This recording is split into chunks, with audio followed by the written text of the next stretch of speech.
When I found the tube of personal lubricant hidden under the passenger seat of my wife's car, I did not scream. I did not cry. I did not storm into the house to demand a divorce. I simply closed the car door, walked calmly into my garage, and reached for a canister of industrial-grade two-part epoxy resin. What happened next did not just end my marriage. It ended their dignity. It ended their social standing. And it ended with the neighbors calling 911 because they thought someone was being skinned alive in my driveway. I am Walter Jefferson. I am 69 years old, a retired structural engineer, and a man who believes in the laws of physics. For every action, there is an equal and opposite reaction. My wife Beatrice and her lover were about to learn that lesson in the most agonizing way possible. But before I tell you how the paramedics had to use surgical solvents to separate them, let me know where you are listening from in the comments below. Hit like and subscribe if you have ever been underestimated because of your age or your silence. It was a Tuesday morning in Atlanta, humid and heavy, the kind of heat that makes the air feel like a wet wool blanket. I was doing what I have done every Tuesday for the last 10 years. I was detailing Beatrice's car. It is a pearl white Mercedes E-Class, a vehicle I paid cash for 3 years ago as an anniversary gift. Beatrice loves that car. She loves the leather seats. She loves the way the neighbors look at it when she pulls out of the driveway. She loves the status it gives her at her church group and her social clubs. I keep it spotless for her because that is what a husband does. Or at least that is what I thought a husband was supposed to do. I was vacuuming the passenger side floor mat when the smell hit me. It was faint, buried under the scent of her expensive vanilla air freshener, but my nose has always been sharp. It was a cheap, cloying scent. Sandalwood and synthetic musk, the kind of cologne you buy at a drugstore counter for $10. It was definitely not my cologne. I wear nothing but unscented soap and occasionally a bit of cedar oil. This smell was aggressive. It was the smell of a man who tries too hard. I frowned and leaned closer to the gap between the seat and the center console. I reached my hand into the darkness under the seat, expecting to find a lost lipstick or maybe a pen. Instead, my fingers brushed against something cold and plastic. I pulled it out. It was a tube of slippery elm high-viscosity gel. The cap was loose. It was half empty. I sat there on the edge of the car seat, holding the tube in my grease-stained hand. I stared at it. For a moment, my brain refused to process what I was seeing. Beatrice and I have not been intimate in 5 years. 5 years. The last time I tried to touch her, she slapped my hand away as if I were a dirty child. She told me I was too old. She told me I smelled like machine oil and sawdust. She told me that part of her life was over and that I should respect her transition into a dignified older woman.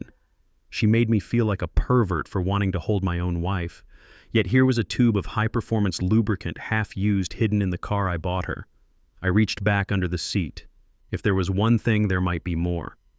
My hand touched fabric. I pulled it out. It was a pair of men's briefs, white cotton, size XL. I wear a size large. These were not mine. And they were definitely not new. The rage did not come like a fire. It came like ice. It started in my stomach and spread to my chest, freezing everything in its path. I looked at the underwear. I looked at the lube. And then I looked at the dashboard clock. It was 10 in the morning. Beatrice was at her hair appointment. She would be gone for another 2 hours. She always wanted to look perfect for her meetings. Now I knew what kind of meetings she was actually having. I thought about the last few months. The way she guarded her phone. The way she suddenly had so many errands to run in the middle of the day. The way she looked at me across the dinner table with that mixture of boredom and contempt. She thought I was just a simple old man. She thought because I spent my days building scale models in the garage and fixing things around the house, I was stupid. She thought because I didn't wear designer suits or talk loud at parties, I was blind. She was wrong. I put the underwear in my pocket. That was evidence. But the lube was an opportunity. I took the tube and walked into my garage. This space is my sanctuary. It is where I worked for 40 years designing load-bearing structures for bridges and skyscrapers. I know materials. I know how things hold together, and I know how things break apart. I know that tension and compression are the forces that rule the world. I walked over to my workbench. It was organized with military precision, every tool in its place, every jar labeled. I pushed aside my current project, a 1/100 scale model of a suspension bridge made of steel and wire, and cleared a space. I grabbed a clean rag and wiped the outside of the lube tube. Then I unscrewed the cap and squeezed the remaining contents into the trash can. The clear gel oozed out, glistening under the fluorescent lights. I squeezed until it was empty, then I took a syringe of water and flushed it out, drying the inside with a blast of compressed air. Then I reached for the top shelf. I pulled down a metal canister labeled Industrial Structural Epoxy, 2-part system. This was not the kind of glue you use to fix a broken coffee mug. This was the kind of adhesive we use to bond steel reinforcement bars into concrete. It consisted of a resin and a hardener. When kept separate, they are liquid and harmless. But when mixed, they undergo an exothermic reaction. That means they generate heat, a lot of heat. I poured the resin into a mixing cup. Then I added the hardener. I stirred it slowly, careful not to create air bubbles. The mixture was thick, clear, and viscous. To the untrained eye, it looked exactly like the personal lubricant I had just flushed down the drain. I checked the technical specifications in my mind, though I knew them by heart. Pot life, 30 minutes. That meant they would have 30 minutes to apply it before it started to set. Cure time, 4 hours for full hardness. But the initial tack, that would happen in about 5 minutes once applied to a warm surface. Human skin is a warm surface. And the heat. The reaction temperature could reach up to 170 degrees Fahrenheit if applied in a thick layer. It wouldn't just stick, it would burn. I pulled a large syringe from my drawer and filled it with the epoxy mixture. I carefully injected the deadly adhesive back into the lube tube. I filled it almost to the top, leaving just enough air so it wouldn't squirt out unexpectedly when opened. I wiped the threads of the cap to ensure no glue was on the outside. If the cap glued shut, the trap would fail. It had to open easily. It had to feel inviting. I screwed the cap back on. I held the tube in my hand. It felt heavy. It felt like justice. I walked back out to the driveway. The sun was higher now, beating down on the white Mercedes. I opened the passenger door and slid the tube back under the seat exactly where I had found it. I positioned it so the label was facing up, just tempting her. I imagined Beatrice reaching for it. I imagined her lover, whoever he was, laughing as he grabbed it. They would think they were getting away with it again. They would think they were smart using my car, my gas, my time to disrespect me. They would be in a rush. They always are. Passion makes people sloppy. They wouldn't check the consistency. They wouldn't notice the faint chemical smell until it was too late. They would apply it liberally, eager for their pleasure. And then the chemistry would take over. The molecules would begin to cross-link. The heat would start to rise. The liquid would turn into a solid bonding skin to skin, flesh to flesh, with a strength of 3,000 pounds per square inch. I closed the car door with a solid thud. I went back into the garage and washed my hands with abrasive soap scrubbing until my skin was raw. I wanted to be clean. I wanted to be ready. I went inside the house and made myself a cup of black coffee. I sat in my recliner and waited. I heard the garage door opener hum as Beatrice pulled in 2 hours later. She walked into the house, her hair perfectly coiffed, smelling of hairspray and lies. "Hello, Walter," she said, barely looking at me. "I'm going to take a nap. Don't disturb me." "I won't," I said. My voice was steady. "I cleaned your car for you." She stopped on the stairs. She didn't say thank you. She just checked her watch. "Good. We have the family barbecue tonight. Jasmine and Hunter are coming. Try not to embarrass me with your old stories." "I promise," I said. "Tonight will be memorable." She went upstairs. I took a sip of my coffee. It was bitter, just the way I like it. Tonight, my daughter Jasmine and her husband Hunter were coming over. I hadn't seen them in 2 weeks. Hunter, my son-in-law, the real estate agent who never seemed to sell any houses, the man who always clapped me on the back a little too hard and called me Pops, with a smirk that suggested he thought I was a relic. I had a feeling about tonight, a feeling that the cheap sandalwood musk smell wasn't going to be a mystery for much longer. I had set the stage, the players were arriving, and the glue was already beginning its slow chemical countdown inside that tube in the hot car. I checked the weather report. It was going to be a warm night, perfect for a barbecue, perfect for people to sneak away into a dark garage for a quick thrill. I sat there, the silence of the house wrapping around me, and I felt a cold, hard satisfaction. They thought I was the foundation they could walk all over. They forgot that the foundation is the only thing holding the house up, and when the foundation shifts, the whole structure comes crashing down. I waited for the sun to set. I waited for the screams. The smell arrived before he did. It drifted across my driveway like a toxic fog cutting through the rich aroma of the hickory smoke rising from my grill, sandalwood and synthetic musk. It was the same cheap, cloying scent that had assaulted my nostrils earlier that morning inside my wife's car. I stood by the grill, tongs in hand, watching the white BMW pull up. It parked crookedly, one tire crushing the edge of the grass I meticulously manicured every Saturday. Hunter stepped out, my son-in-law. A man of 35 who still dressed like a college student trying to impress a fraternity. He wore loafers without socks and a linen shirt unbuttoned one too many times. He walked with a swagger that he had not earned, a confidence born of ignorance rather than achievement. Jasmine got out of the passenger side. My daughter looked tired. The dark circles under her eyes told a story of double shifts at the hospital and a husband who drained her energy rather than replenishing it. She smiled when she saw me, that genuine warm smile that reminded me so much of my own mother. But Hunter did not smile. He smirked. He walked up the driveway, bypassing Jasmine to reach me first. The cloud of cologne hit me full force. It took every ounce of my discipline not to recoil. "Hey there, Pops," he said, clapping a hand on my shoulder. The physical contact felt heavy and disrespectful. I hated being called Pops. He knew my name was Walter. He knew I held a master's degree in structural engineering. But to Hunter, I was just the old black man who fixed things. "I see you are still playing with your little grill," he continued, looking at the ribs I had been slow cooking for 6 hours. "You know they have gas grills now that do all this work for you. You don't have to slave away over charcoal like a laborer." I turned the ribs over the meat tender and pulling away from the bone. "There is a difference between labor and craft, Hunter," I said, keeping my voice even. "Gas is convenient. Charcoal provides flavor. You cannot rush quality." He laughed, a short, dismissive bark of a sound. "Always the engineer right. Still tinkering in that garage of yours with your little metal toys. I bet you could build a bridge to nowhere with all that junk you hoard in there." He was talking about my scale models, precision instruments that calculated load-bearing stress and tension distribution. He called them toys. I looked at him, really looked at him.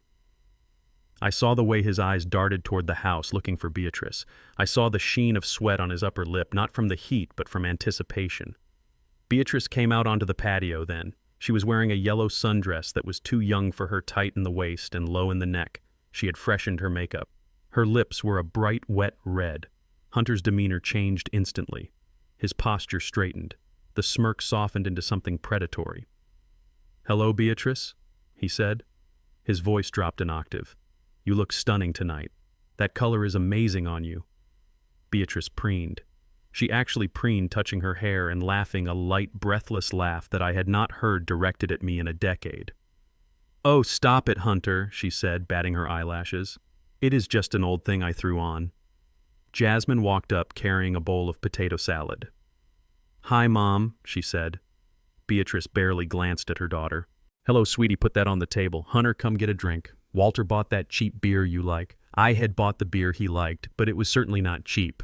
It was an imported lager that cost more per six-pack than the cologne he was marinating in. I said nothing. I just watched. I watched the way they moved around each other in the small space of the patio. It was a dance. A dangerous, arrogant dance performed by two people who thought they were invisible. We sat down to eat. The sun was beginning to dip below the tree line, casting long orange shadows across the yard. The heat of the day lingered sticky and oppressive. I sat at the head of the table. Beatrice sat to my right. Jasmine sat to my left. Hunter sat opposite me next to Beatrice. The seating arrangement was not accidental. Beatrice had set the table. Throughout the meal, I ate slowly, savoring the food I had prepared while my mind processed the data before me. I observed the geometry of their bodies. Hunter sat angled toward Beatrice, his knees pointed in her direction. Beatrice leaned forward, her chest hovering over the table, laughing at every inane comment that fell out of Hunter's mouth. They thought they were being subtle. They thought the tablecloth hid their secrets. But I have spent a lifetime looking for structural weaknesses. I noticed the small cracks before the building collapses. I saw Hunter's hand drop below the table rim. I saw Beatrice's shoulder dip slightly, adjusting to a touch. I saw the sudden flush on her neck. Jasmine was telling us about a difficult patient she had saved that week, a young boy with a cardiac arrhythmia. She spoke with passion and intelligence. She was the best thing I had ever helped create. And while she spoke, her husband was playing footsie with her mother. The rage inside me was a cold, dense weight. It was like a block of concrete sitting in my gut. But my face remained impassive. I nodded at Jasmine. I asked the right questions. I played the part of the attentive father and the boring, oblivious husband. Then came the moment that sealed their fate. Jasmine stood up. "I forgot the extra barbecue sauce in the kitchen," she said. "I will be right back." As soon as the sliding glass door clicked shut behind her, the atmosphere at the table shifted. The air became charged with a thick, humid tension. I looked down at my plate, pretending to cut a piece of gristle from my rib. Out of the corner of my eye, I saw movement. Hunter did not even check to see if I was looking. He must have assumed I was too old, too blind, or too stupid to notice. He reached out. His hand did not go for his drink. It did not go for a napkin. His hand slid behind Beatrice's chair. It moved down her back past her waist and rested firmly possessively on her hip. His fingers squeezed the fabric of her yellow dress. Beatrice did not pull away. She leaned back into his touch. She looked at him, and her eyes were heavy with a hunger that turned my stomach. It was a look of pure, unadulterated lust. A look she had denied me for years, claiming she was too tired, too old, too headache-prone. They held that pose for 5 seconds. 5 seconds of brazen infidelity in my own backyard while my daughter was 20 feet away, fetching sauce for a meal I had cooked. The engineering part of my brain calculated the force required to break a human jaw. It would not take much. A swift, direct impact. But violence is messy. Violence leaves evidence. Violence makes you the villain. I wanted to be the architect of their destruction, not the instrument. Jasmine slid the door open. Hunter's hand retracted with the speed of a striking snake. By the time Jasmine placed the sauce on the table, Hunter was taking a sip of his beer, and Beatrice was dabbing her mouth with a napkin. "Here we go," Jasmine said, oblivious. Her innocence broke my heart. She deserved better. We all did. Just as we finished eating, Jasmine's phone buzzed on the table. She looked at the screen and groaned. "Oh no," she said. "It is the hospital. Dr. Evans called out sick. They need the head nurse to cover the overnight shift in the ICU. Beatrice's face lit up. It was a subtle shift, a tightening of the eyes, a suppression of a smile, but I saw it. "Oh, that is terrible, sweetie," Beatrice said.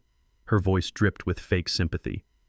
"But you have to go. Lives are at stake. You are so important to them."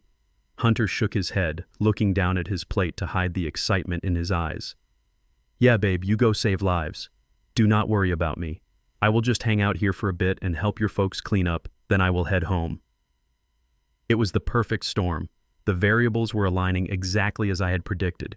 The universe was handing them the opportunity they craved, and they were going to take it without hesitation.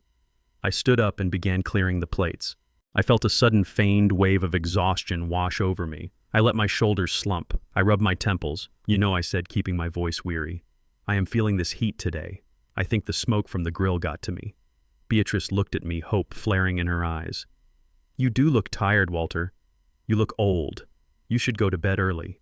I nodded slowly. "I think I will. Actually, Bill called me earlier. He wants to go night fishing down at the lake. Sitting in the dark, quiet boat sounds better than sleeping in a stuffy room. I might just grab my gear and go sit on the water for a few hours." "Fishing," Beatrice said. She practically pushed me toward the door. "That sounds perfect for you. You go.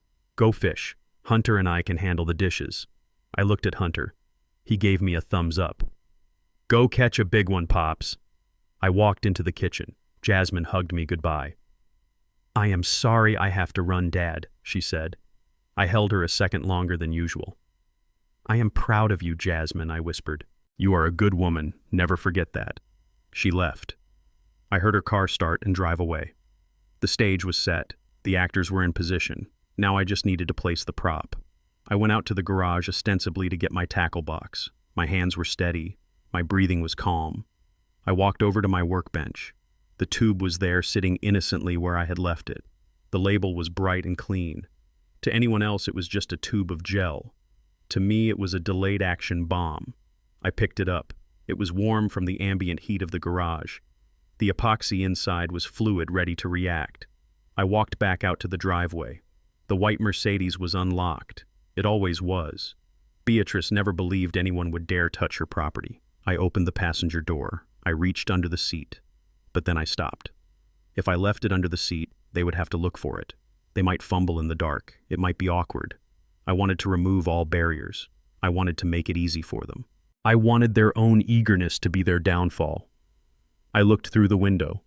Beatrice had left her designer handbag on the sofa in the living room. She and Hunter were in the kitchen, their backs to me, laughing as they stacked dishes in the sink. I could see Hunter snapping a towel at her. I walked quietly to the side door that led into the mudroom.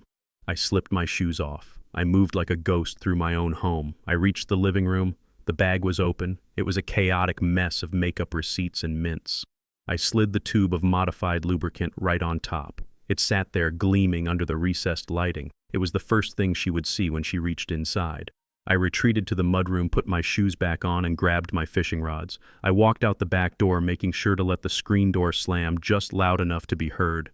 "I am heading out," I yelled toward the kitchen. "Do not wait up. Have fun," Walter, Beatrice yelled back. Her voice was light happy. She sounded like a woman who had just won the lottery.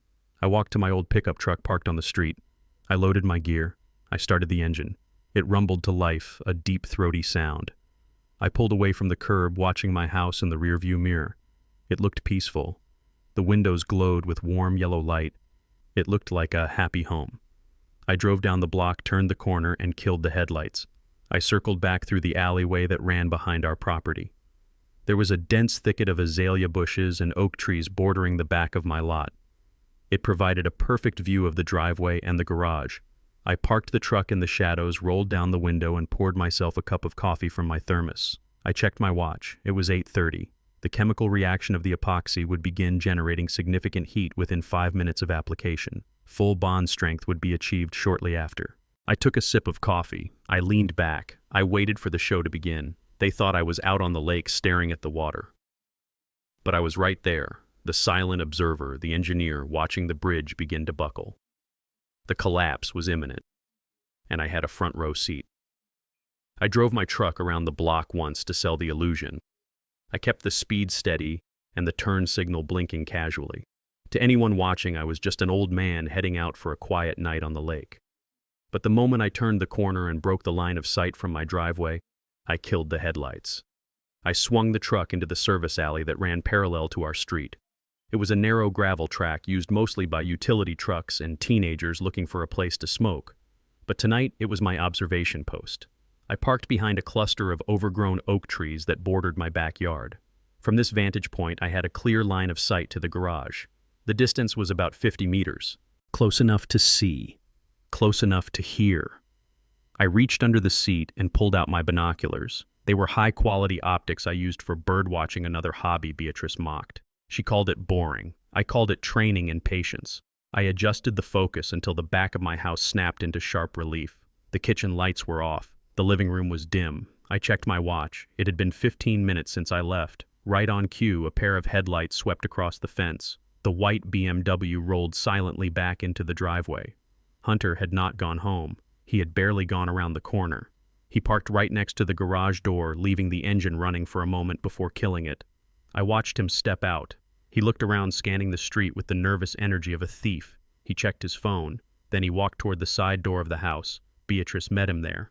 She did not even let him knock. She stepped out onto the patio, still wearing that yellow dress, but now she was barefoot. She threw her arms around his neck and kissed him with a hunger that made my jaw tighten. It was a kiss she had not given me in 20 years. They whispered for a moment. I saw Beatrice point toward the living room window and shake her head. She was smart enough to remember the security cameras I had installed inside the house last year. She knew the living room and kitchen were monitored. She knew I checked the feeds on my phone. She took his hand and led him away from the house. She pulled him toward the detached garage. My sanctuary. I lowered the binoculars and took a slow sip of coffee. It was perfect. The garage had no internal cameras. I had never felt the need to spy on my own tools. To them, it was a blind spot, a safe haven. It was dark, private, and it contained the Mercedes. The back seat of an E-Class is spacious. The leather is soft. It was the perfect nest for their infidelity. I saw the side door of the garage open. A rectangle of yellow light spilled out onto the grass, cutting through the darkness. They stepped inside. The door clicked shut. The light went out. They were in the trap.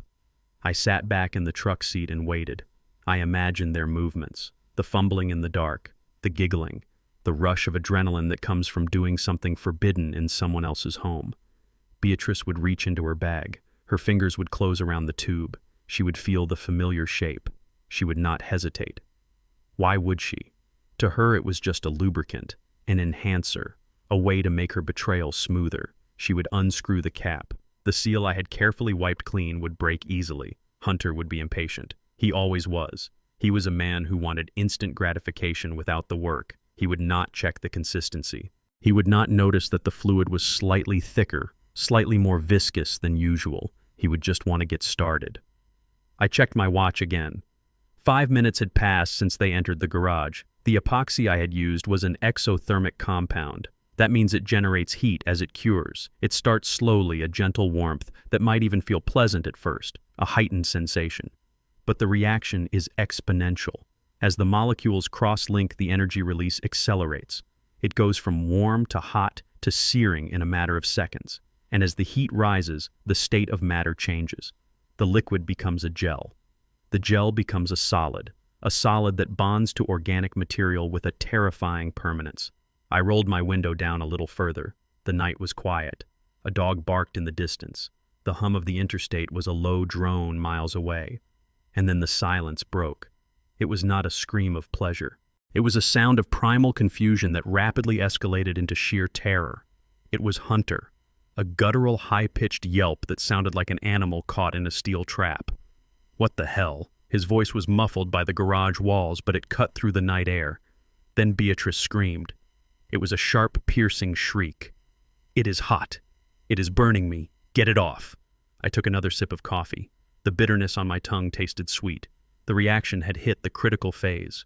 The temperature at the point of contact was climbing past 140 degrees Fahrenheit. It was not just sticking. It was cooking. I could hear the thumping against the car chassis. They were moving. They were thrashing. "Get off me! Get off!" Hunter roared. His voice was laced with panic. I cannot move. It hurts." Beatrice was sobbing now. Her screams were becoming rhythmic, timed with her struggles. The physics of the situation were merciless. They were connected in the most intimate way possible. The surface area of the bond was significant. The skin in that region is delicate, thin, and filled with nerve endings. Every time they tried to pull apart, they were essentially trying to rip their own skin off. The pain would be blinding. The natural instinct when you touch something hot is to pull away. But they could not pull away. The more they pulled, the more the skin stretched and tore, but the bond held firm. The epoxy was stronger than the dermis. "Stop moving. You are tearing me," Hunter screamed. "It burns." "Oh God, it burns. What is this? What did you do?" Beatrice yelled back. I put down the coffee. My hands were perfectly steady. I watched the garage. The darkness remained unbroken, but the sounds coming from within were the soundtrack of a nightmare. The thudding against the metal of the car grew more violent. The suspension of the Mercedes would be rocking. They were realizing the horror of their predicament. They were not just in pain. They were trapped. They were fused together like a two-headed monster from a fable. I imagined the smell inside that car, the expensive leather, the cheap cologne, and now the acrid chemical tang of curing epoxy mixed with the smell of fear and perhaps even the metallic scent of blood.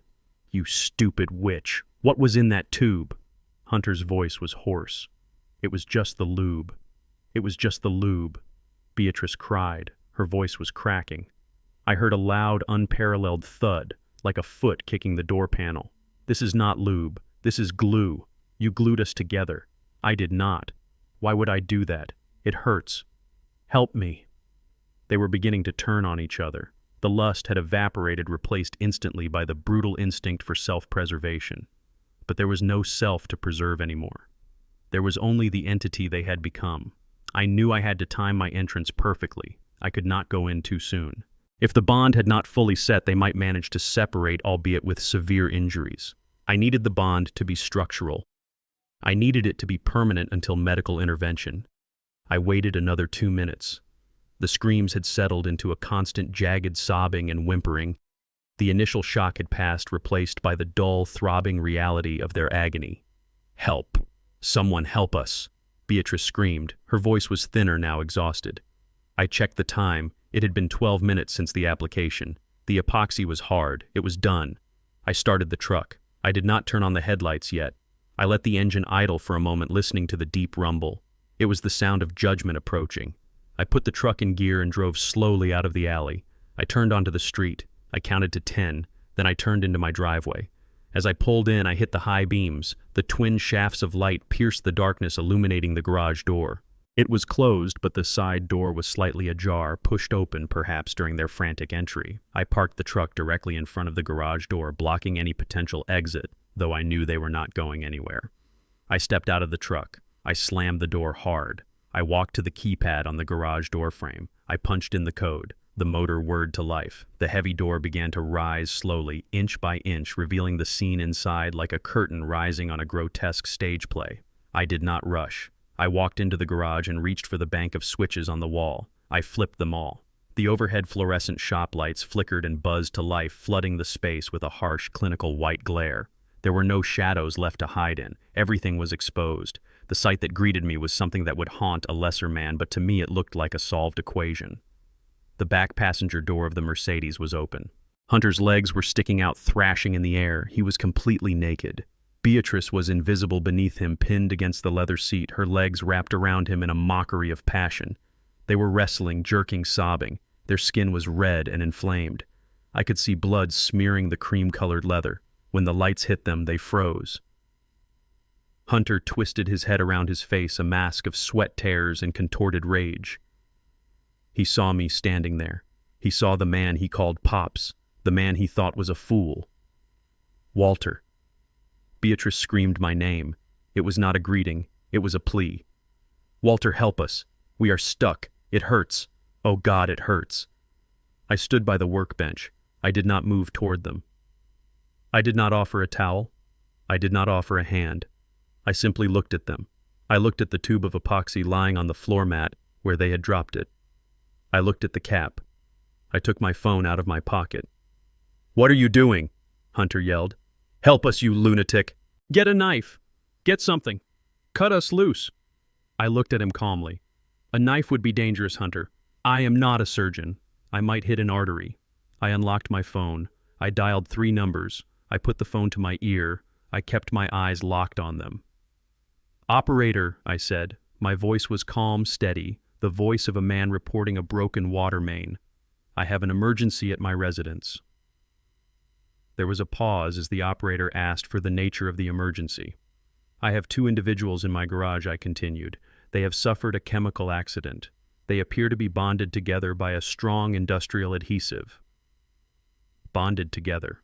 The operator asked for clarification. "Yes," I said. "They are fused. Genital to genital. You will need to send an ambulance. And you might want to send the fire department as well. They may need extraction tools. Also, please advise the hazmat team. The chemical is a 2-part structural epoxy. It is quite potent." "You son of a bitch!" Hunter roared. He tried to lunge at me, but the bond held him fast. The movement caused Beatrice to scream in fresh agony. "Stop moving, you idiot!" she shrieked. "You are ripping me apart!" I hung up the phone. I looked at them one last time before the sirens started. "I told you, Hunter," I said quietly, "you cannot rush quality, and you certainly should always check your materials before you start a project." I walked back to the workbench and sat on my stool. I crossed my legs. I waited for the neighbors to wake up.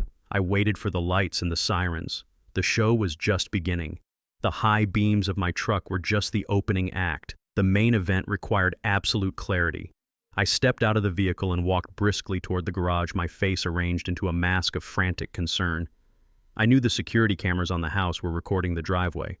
I needed the footage to show a husband rushing to the scene of an accident, not an executioner admiring his work. I reached the panel by the door and threw the master switch for the exterior floodlights.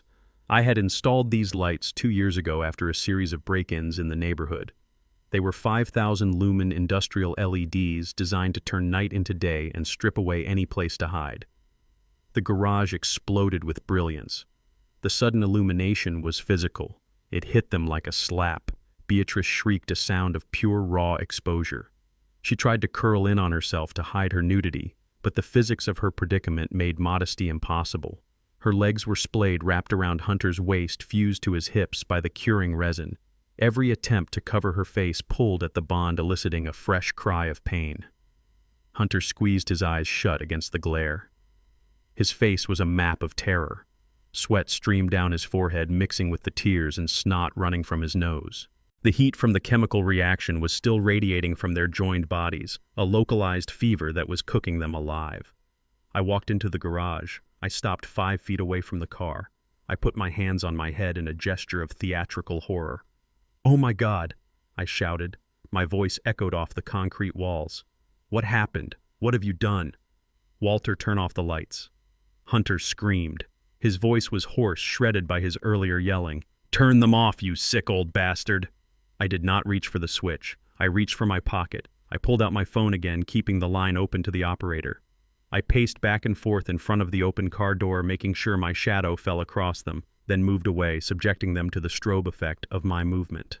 "I cannot turn them off, Hunter," I shouted back. "I need to see the extent of the injury. I need to assess the situation for the paramedics." I leaned in closer. I forced myself to look. The sight was clinical and grotesque. The epoxy had oozed out from the point of contact, creating a glassy, hard ridge around their connection. It looked like a weld. The skin around the glue was angry red, blistered from the thermal reaction. "It looks bad," I said into the phone. "Operator, are you still there? The situation is critical.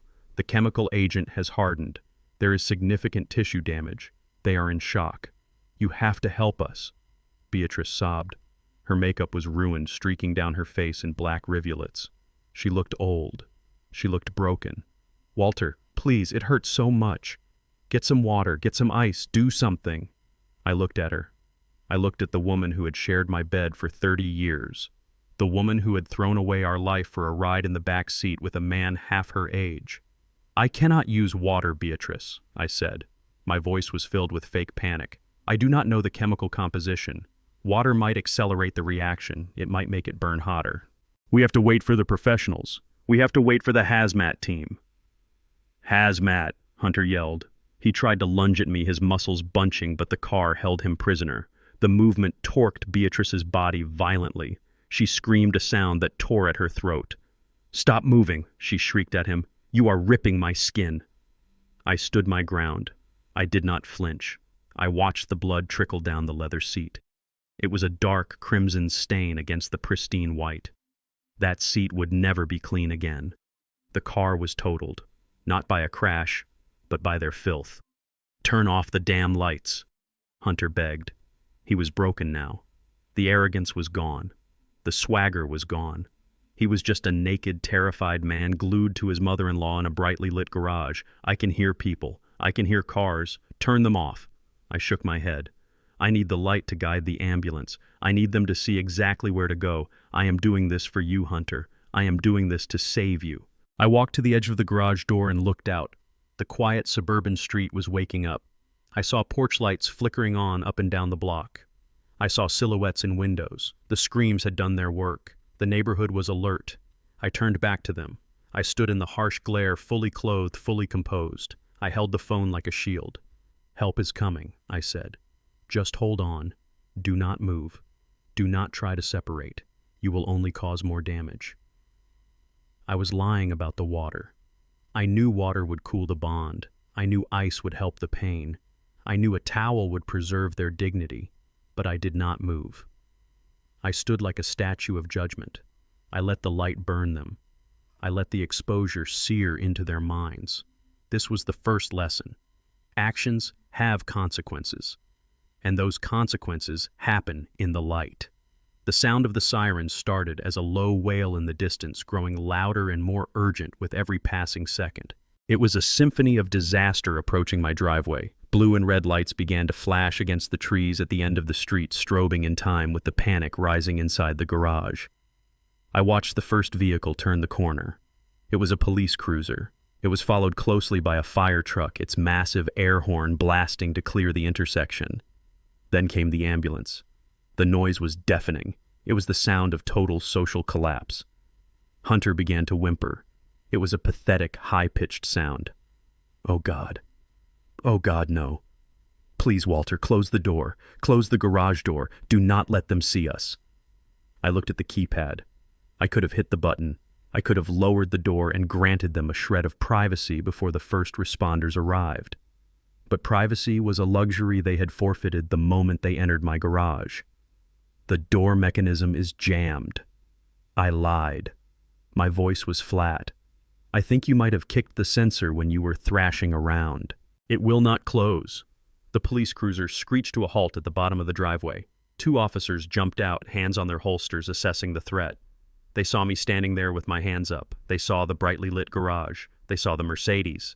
And then they saw the occupants. I saw the lead officer stumble. He actually stopped running and took a step back. He reached for his radio. "Dispatch. You are not going to believe this." The fire truck pulled up, blocking the entire street. Firefighters in full gear jumped off, carrying axes and medical bags. They rushed up the driveway, their heavy boots crunching on the gravel. And then came the neighbors. Mrs. Higgins from next door was the first. She was wearing a floral bathrobe and clutching her small dog. She stood at the edge of her lawn, mouth open, staring into my garage. She had a front row seat. Then came the Millers from across the street, and the Johnson kids, and the teenagers who hung out at the corner. They did not just watch. They pulled out their phones. I saw the screens light up. I saw the flashes. I saw the distinct posture of someone recording a video for social media. Hunter saw it too. He tried to twist his body away from the street, but the bond held him fast. He was displayed like a specimen in a jar. No cameras. He screamed, "Stop filming! Stop it!" His shouting only drew more attention. It confirmed that he was alive, conscious, and aware of his shame. The paramedics rushed past me. They were professionals, but even they faltered. I saw a young EMT look away, his face turning pale. He had likely seen car crashes and heart attacks, but he had never seen a man glued to his mother-in-law in the back of a luxury sedan. "Sir, step back," the lead paramedic told me. I stepped back. I gladly stepped back. I walked out of the garage and stood in the driveway right in the line of sight of the neighbors. I wanted them to see me. I wanted them to see the victim. I watched as the paramedics tried to drape a sheet over them. It was difficult. Their entangled limbs made it impossible to cover everything. Every time the sheet touched the burned skin around the glue, Beatrice screamed, "It hurts. Do not touch it. Get it off." The fire captain walked over to the car. He looked at the situation. He looked at the tube of epoxy on the floor. He picked it up with a gloved hand. "Industrial structural adhesive." He read the label out loud. His voice carried in the night air. 2-part system. Exothermic reaction. Jesus. This stuff is used for anchoring bolts in concrete. A murmur went through the crowd of neighbors. I heard a teenager laugh. Someone shouted, "Stuck on you." The humiliation was no longer local. It was being uploaded to the cloud. It was being shared, liked, and commented on. Within minutes, strangers halfway across the world would be laughing at my wife and her lover. The police officer approached me. "Sir, are you the homeowner?" "Yes," I said. "I am Walter Jefferson. Can you explain what happened here?" I looked at the officer, I looked at the crowd, I spoke loud enough for the nearest neighbors to hear. "I went fishing, officer. I went to the lake to get some peace. I came back because I forgot my bait. I found my wife and my son-in-law in the car. They were screaming. I called 911 immediately." The officer looked at me. He looked at the garage. He looked at the crowd. He knew. I could see it in his eyes. He knew this was no accident.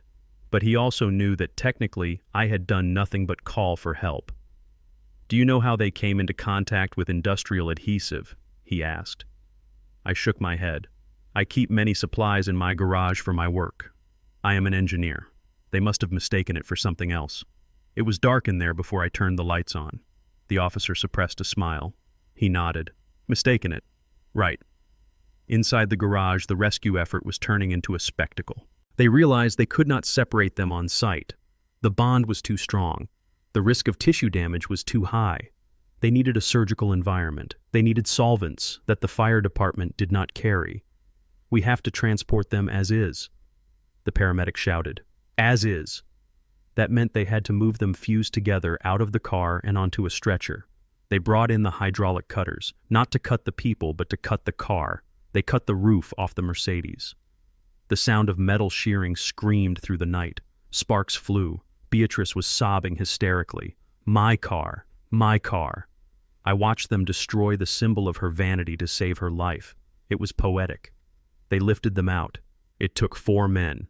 It was an awkward, heaving mass of limbs and sheets. Hunter was groaning. Beatrice was wailing. They put them on a reinforced stretcher. It was extra wide. They strapped them down. As they wheeled them down the driveway toward the ambulance, the crowd parted. The flashes from the phones went wild. It was like a red carpet walk for the damned. Hunter tried to hide his face in Beatrice's shoulder. Beatrice stared up at the sky, her eyes wide with shock. They passed me. I stood with my arms crossed. I looked Hunter in the eye. "Nice night for a barbecue," I said softly. He looked at me with pure hatred, but he could say nothing. He was being loaded into an ambulance with his pants down, literally and metaphorically. The doors slammed shut. The ambulance drove away. The police stayed to take statements. The fire truck left. The neighbors lingered. They looked at me with a mixture of pity and awe. They knew. Everyone knew. I walked back into the garage. The roofless Mercedes sat there ruined. The floor was covered in metal shavings and debris. I picked up the empty coffee cup I had left on the workbench. I turned off the floodlights. The darkness returned, but it was too late. The light had already done its work. The secrets were out. I went inside the house. I washed my hands. I sat down in the living room and waited for the phone to ring. I knew Jasmine would be calling soon. The next act was about to begin, and this time the venue would be the hospital. The pager on Jasmine's hip buzzed with a violence that made her jump. It was a code trauma in Bay 4. My daughter is the head nurse of the intensive care unit, a woman who has held the hands of dying men and stitched up teenagers torn apart by car accidents. She is made of steel and compassion, but nothing in her medical training, nothing in the textbooks or the late-night rotations could have prepared her for what waited behind the curtain of Bay 4. I arrived at the hospital 20 minutes behind the ambulance. I walked through the sliding glass doors of the emergency room, not as a visitor, but as a witness to the wreckage. I did not rush. I stopped at the vending machine to buy a bottle of water. I needed to be hydrated for what was coming. When I reached the trauma ward, the hallway was buzzing with a strange, frantic energy. Nurses were whispering in huddles. A security guard was shaking his head, looking pale. They had seen it. Everyone had seen it.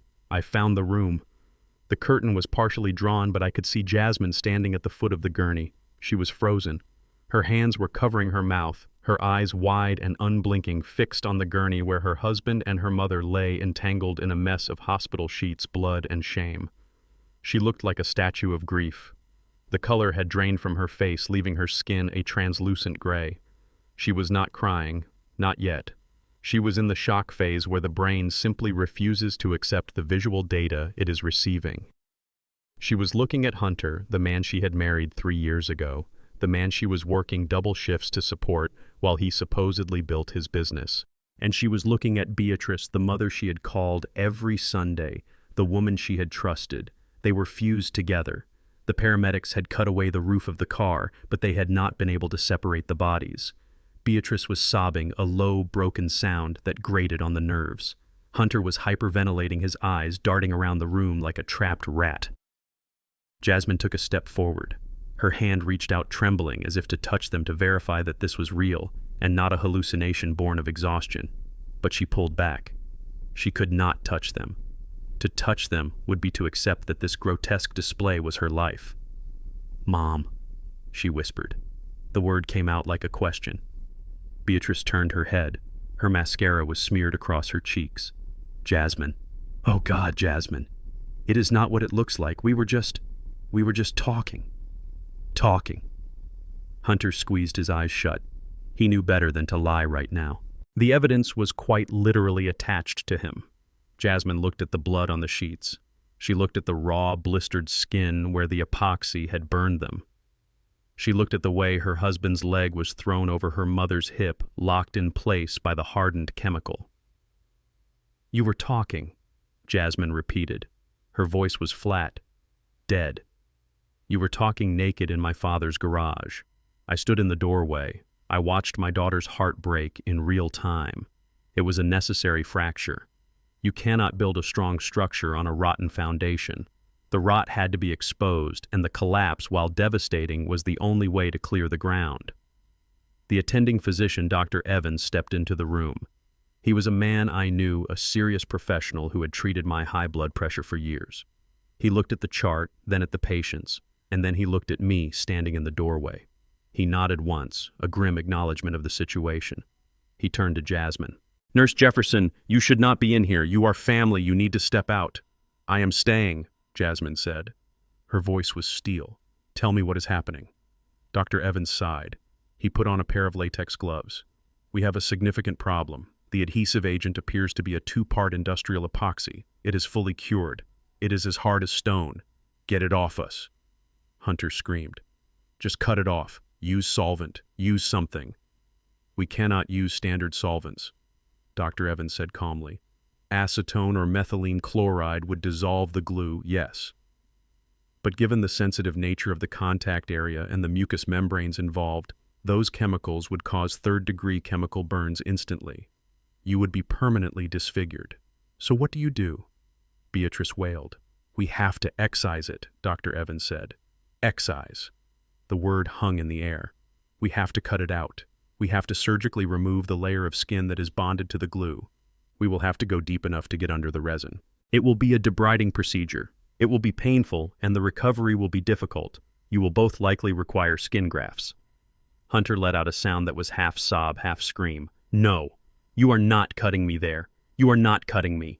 It is the only way to separate you without causing further chemical damage, the doctor said. We are prepping the OR now. Hunter twisted his head and saw me. His face turned purple with rage. This is his fault, he shrieked, pointing a shaking finger at me. That old psycho did this. He put glue in the lube. He set us up. Arrest him. He is a monster. Jasmine turned slowly to look at Hunter. Her eyes were empty. Lube, she said. Hunter stopped. He realized what he had said. You were using lube, Jasmine asked. It was in her bag. Hunter stammered. We thought. A nurse walked in then. She was carrying a clear plastic biohazard bag. She looked uncomfortable. Dr. Evans, she said. The paramedics found these items on the floor of the vehicle. They said it might help identify the chemical agent. She handed the bag to Jasmine. Jasmine took it. Inside was the crumpled sticky tube of slippery elm gel, and next to it the metal canister of industrial structural epoxy that I had left on my workbench. Jasmine looked at the tube. She recognized it. It was the brand Beatrice kept in her nightstand. She looked at the canister. She recognized that too. It was from my shelf. She looked at the label on the canister. Warning. Causes severe burns. Exothermic reaction. Permanent bond. She looked at Hunter. You used industrial glue. He swapped it. Hunter yelled. He swapped at Jasmine. He is crazy. He tried to kill us. But Jasmine was not looking at him anymore. She was looking at the tube. She saw the residue. She saw the intent. But she also saw the betrayal. The glue did not put them in the car. The glue did not take their clothes off. The glue did not make her husband reach for her mother. The glue was just the lock on the prison they had built for themselves. She dropped the bag on the floor. It made a dull thud. Hunter kept screaming. He is a criminal. He planned this. He knew. Dr. Evans signaled to the orderlies. Sedate them. We are moving to surgery. As they rolled the gurney past Jasmine, Beatrice reached out a hand. Baby, please. I am sorry. It was a mistake. Jasmine stepped back. She recoiled as if from a leper. Do not touch me, she whispered. Do not ever touch me again. They wheeled them out. The screams faded down the hallway. Jasmine stood alone in the trauma bay, surrounded by the wreckage of her life. She was shaking now. The shock was wearing off, replaced by the crushing weight of reality. I walked into the room. I stood in front of her. I did not try to hug her. I did not try to comfort her with empty words. I stood tall, my hands at my sides meeting her gaze. She looked up at me. Her eyes were red, swimming with tears. Dad, she said. Her voice broke. Did you do this? I looked her in the eye. I did not blink. I did not apologize. I cleaned the car this morning, Jasmine. I found things. I found evidence. Evidence, she whispered. I found his underwear under the seat. I found the lube. I knew they were laughing at us. I knew they were using us. She stared at me. The horror in her eyes was mixed with a dawning realization. She knew I was a man of precision. She knew I did not act without cause. You glued them together, she said. It was a statement, not a question. I replaced a variable in their equation. I said, I let them solve for X. It is cruel, Dad, she said.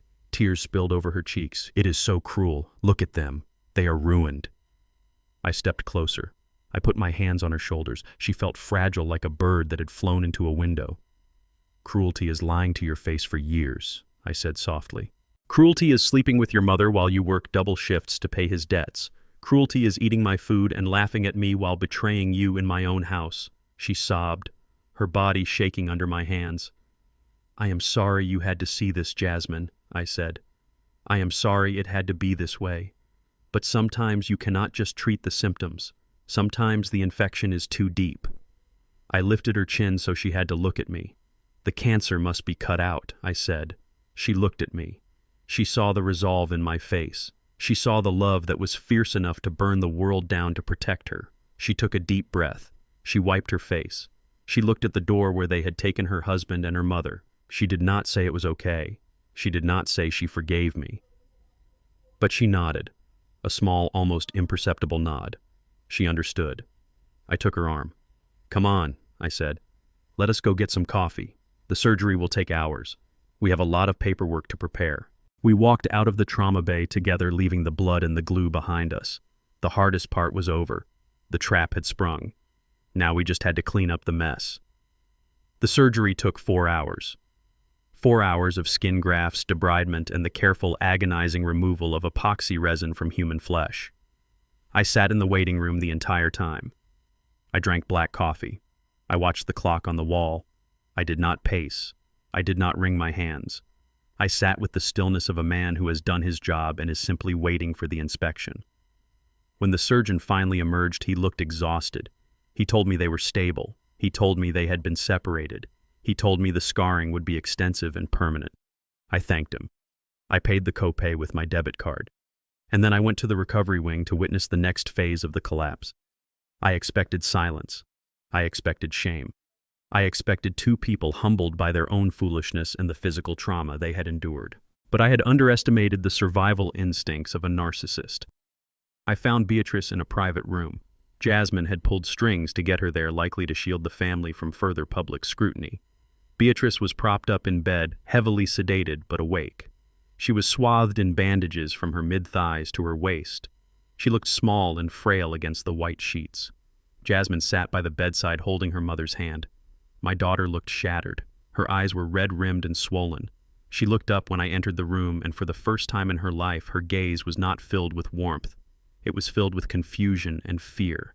"Walter," Beatrice croaked. Her voice was thick with painkillers. "You came to watch. You came to gloat." I stood at the foot of the bed. I did not gloat. I simply observed. "I did not want this, Jasmine," Beatrice said, turning her head to look at our daughter. Tears began to leak from her eyes. "I never wanted to hurt you, but your father. He is a monster." "Me, the monster." I crossed my arms. "He has been dead inside for years," Beatrice continued. She squeezed Jasmine's hand.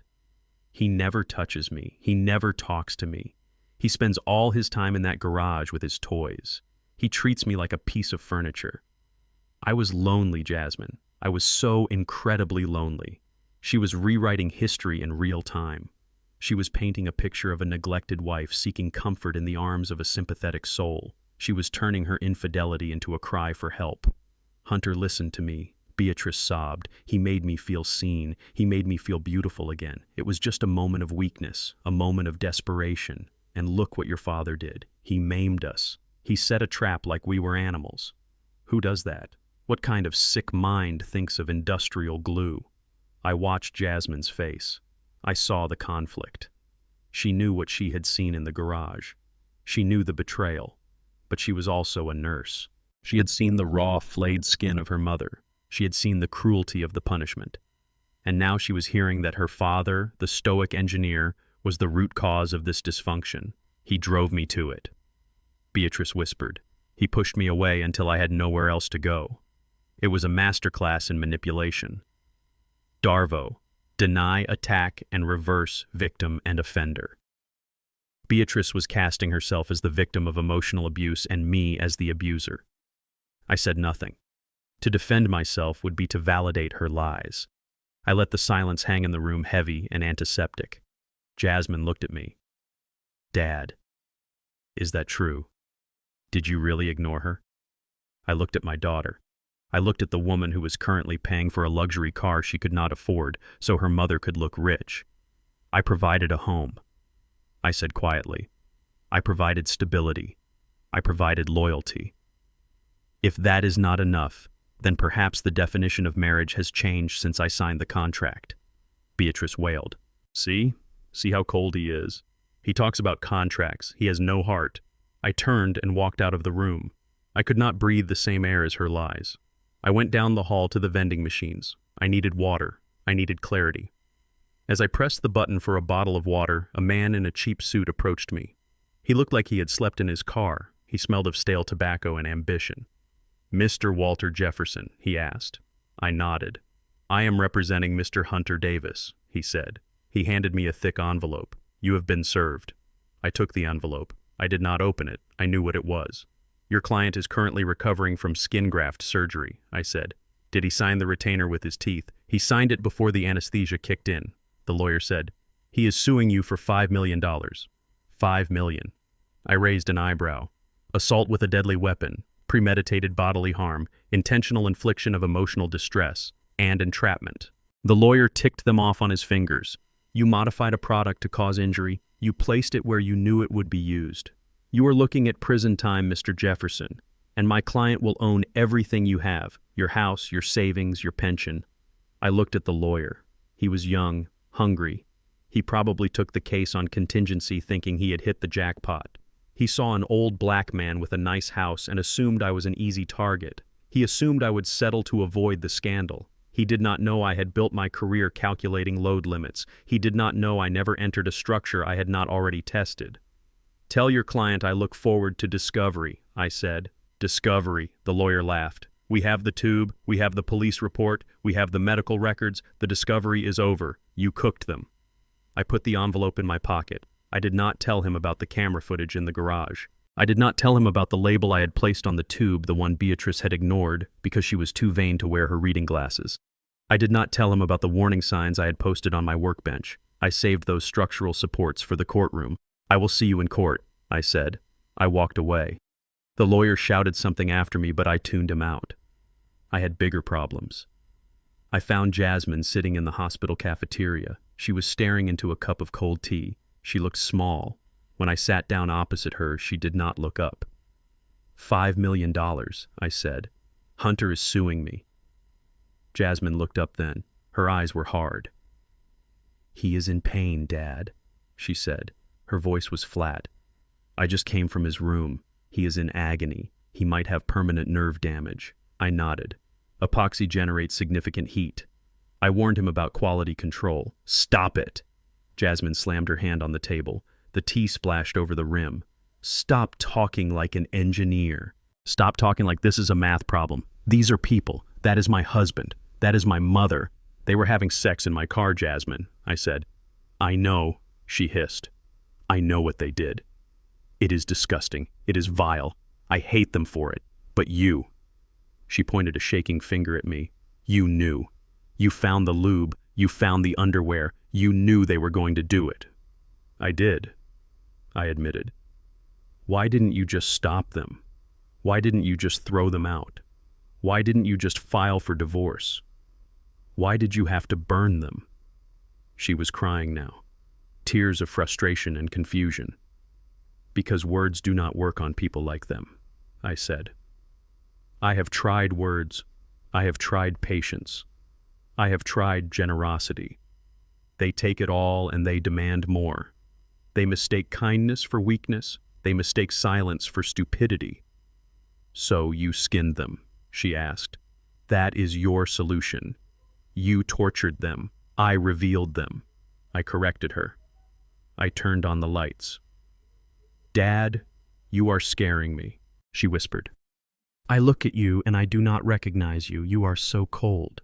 Beatrice says you have been planning this. She says you are dangerous." I looked at my daughter. I saw the doubt taking root. Beatrice's poison was working. Hunter's victimhood was working. They were turning the narrative. They were making me the villain because I was the one who had exacted the price. I reached across the table to take her hand, but she pulled it away. "I need space, Dad," she said. "I need to think. I cannot go home with you tonight. I am going to stay at a hotel. You can stay at the house," I said. "I will go to a hotel." "No." She stood up. "I do not want to be in that house. I do not want to be near that garage. I do not want to be near you right now." She picked up her bag and walked away. I watched her go. I felt a crack form in my own foundation. This was the cost. I had calculated the risks, but experiencing the loss was different than predicting it. I sat alone in the cafeteria. I touched the envelope in my pocket. $5 million. And a daughter who thought I was a monster. Hunter and Beatrice thought they had won the second round. They thought they had isolated me. They thought they had turned my own child against me. They thought the threat of a lawsuit would make me crumble. They were wrong. They had simply cleared the debris field. They had removed the last emotional constraints I had. I no longer had to worry about protecting Jasmine's feelings. She was already hurt. She was already walking away. Now I could proceed with the demolition. I took out my phone. I dialed a number I had not called in 15 years. Alistair, I said when the voice answered. It is Walter. It is time to open the file. Yes, the trust fund. We are going to initiate the scorched earth protocol. I hung up. I finished my water. I stood up and walked out of the hospital. I had a lawsuit to answer. And I had a son-in-law who needed to learn that money is not the only thing that can be frozen. The office of Alistair Thorne smelled of old paper and expensive scotch. It was a smell I had not encountered in 15 years, not since I set up the trust fund that protected my assets from the world and, as it turned out, from my own family. Alistair sat behind a desk that looked like it had been carved from the hull of a galleon. He was 80 years old, sharp as a razor, and he did not believe in small talk. I sat opposite him. I did not touch the crystal tumbler of water he offered. I was there for business. I want everything frozen, Alistair, I said. He looked at me over the rim of his spectacles. He did not look surprised. He had seen the news. He had seen the video of my wife and son-in-law being loaded into an ambulance.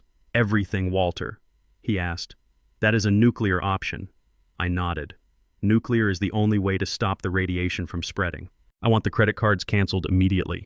I want the supplemental income transfers stopped. I want the access to the vacation properties revoked. And I want the lease on Jasmine's apartment terminated. Jasmine, too, Alistair asked. She is the victim here. She is collateral damage, I said. Her name is on the lease, but I am the guarantor. I pay the rent because her husband plays at being a businessman. If I cut him off, I have to cut the line completely. She needs to see the reality of her life. She needs to feel the weight of the dead man she is carrying. Alistair opened a leather folder. He pulled out a fountain pen. Very well, he said. We are initiating the insolvency protocol. By the time you leave this office, Hunter Davis will be financially non-existent. I watched him sign the papers. The scratch of the pen on the heavy bond paper was the only sound in the room. It was a satisfying sound. It was the sound of a guillotine blade dropping. For 3 years, I had been the silent engine behind their lifestyle. I paid off Hunter's credit card debt every month. I paid the insurance on his BMW. I paid for the dinners, the trips, the clothes. I did it because I loved my daughter and I did not want her to suffer for her husband's incompetence. I thought I was helping. I was wrong. I was feeding a parasite. And parasites do not leave until the host is dry. Alistair finished signing. He looked up. The cards are declined effective immediately. The bank has been notified. The eviction notice for the apartment will be served tomorrow morning. Thank you, Alistair, I said. I stood up. I felt lighter. The money I had wasted on them was gone, but the future drain was plugged. I walked out of the office and into the afternoon sun. I checked my watch. It was 2 o'clock. Hunter would be trying to check into his recovery room right about now. He would be demanding the VIP suite. He would be flashing that platinum card I paid for. I walked to my truck. I did not need to be there to see it. I knew exactly how the scene would play out. Physics applies to finance, too. When the support is removed, the structure falls. Across town in the sterile hallway of the hospital admissions department, Hunter Davis was learning about gravity. He was lying on a gurney, groggy from the anesthesia, but awake enough to be demanding. His lower body was swathed in bandages. His skin was raw and weeping. He was in agony, but his arrogance was intact. I want the suite on the top floor. He barked at the admissions nurse, the one with the city view and the private bathroom, and I want a different doctor. This one is a butcher. The nurse, a patient woman named Sarah, typed into her computer. She did not look up. We have a request for a private room, Mr. Davis, but I need to process the co-payment and the deposit for the upgrade. Your insurance only covers a semi-private room in the general ward. Just put it on the card, Hunter said. He waved a hand at the wallet sitting on his bedside table, the black one. Sarah picked up the wallet. She pulled out the platinum card. It was heavy. It looked impressive. She swiped it through the reader. She waited.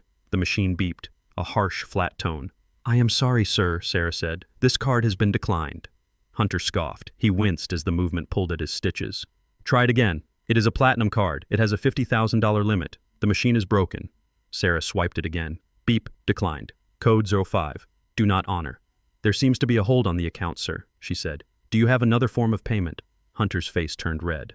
"This is ridiculous. That old man probably messed with the account. Here, use this one." He pointed to a gold card. It was in Jasmine's name, but he carried it. Sarah swiped the gold card. Beep, declined. Hunter started to sweat. The pain medication was wearing off, and the reality of his situation was crashing in.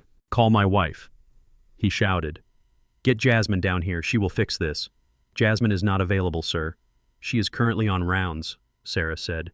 "And even if she were, the system shows that the guarantor on all these accounts has placed a freeze on all assets." Hunter stared at her. The guarantor. He knew who that was. He had never admitted it out loud, but he knew who paid the bills. "So I cannot get the room?" he asked. His voice was smaller now. "No, sir," Sarah said. "In fact, without a valid method of payment for the deductible, we cannot admit you to the private wing at all." "Where do I go?" Hunter asked. Sarah pointed down the hall. "To the general recovery ward." 10 minutes later, the orderlies wheeled Hunter Davis into room 304. It was not a suite. It was a room with 4 beds separated by thin beige curtains. The air smelled of industrial disinfectant and unwashed bodies. The man in the bed next to him was coughing a wet, hacking cough. The television on the wall was blaring a soap opera. Hunter looked around. "This is a mistake," he whispered. "I do not belong here." He reached for his phone to call his lawyer to sue me to demand his rights. But when he tried to make the call, a recorded voice greeted him. "We are sorry. This service has been suspended at the request of the account holder." He looked at the phone. It was a brick. I paid the phone bill too. He lay back on the thin, scratchy pillow. He listened to the man next to him cough. He felt the fire in his skin where the glue had been. And for the first time, he felt the cold terror of a man who has absolutely nothing. I waited until the evening to find Jasmine. She had checked into a budget hotel near the hospital. She refused to go home, and she refused to stay in the apartment she shared with Hunter. She was in limbo. I knocked on her door. She opened it. She was wearing her scrubs. She looked like she hadn't slept in a week. "Dad," she said. She did not invite me in. "I have something for you," I said. I handed her a thick manila envelope. "What is this?" she asked. "The truth," I said. She took it. She hesitated, then stepped back to let me in. The room was small and smelled of stale air conditioning. She sat on the edge of the bed and opened the envelope. Inside were 3 years of bank statements. Highlighted in yellow were the transfers, $5,000 a month, every month, transferred from my personal account to an account named HD Ventures LLC. HD Ventures. Jasmine read the name. "That is Hunter's company. He told me he was making that money consulting. He said his business was taking off." I sat in the chair by the window. "Hunter has not sold a house in 3 years, Jasmine," I said. "His real estate license expired 18 months ago. He never renewed it." She looked at the papers. She flipped through the pages. The dates matched perfectly. The rent checks, the car payments, the credit card bills. Every time Hunter had come home with a new watch or taken her to a fancy dinner to celebrate a big sale, it was my money. "He is unemployed," she whispered. "He is worse than unemployed," I said. "He is a dependent. I have been paying him an allowance to keep you happy. I paid him to pretend he was a man worthy of you." She looked up at me. Her eyes were full of betrayal, not just by him, but by me. "Why did you do it?" she asked. "Why did you lie to me?" "I did not lie," I said. "I omitted.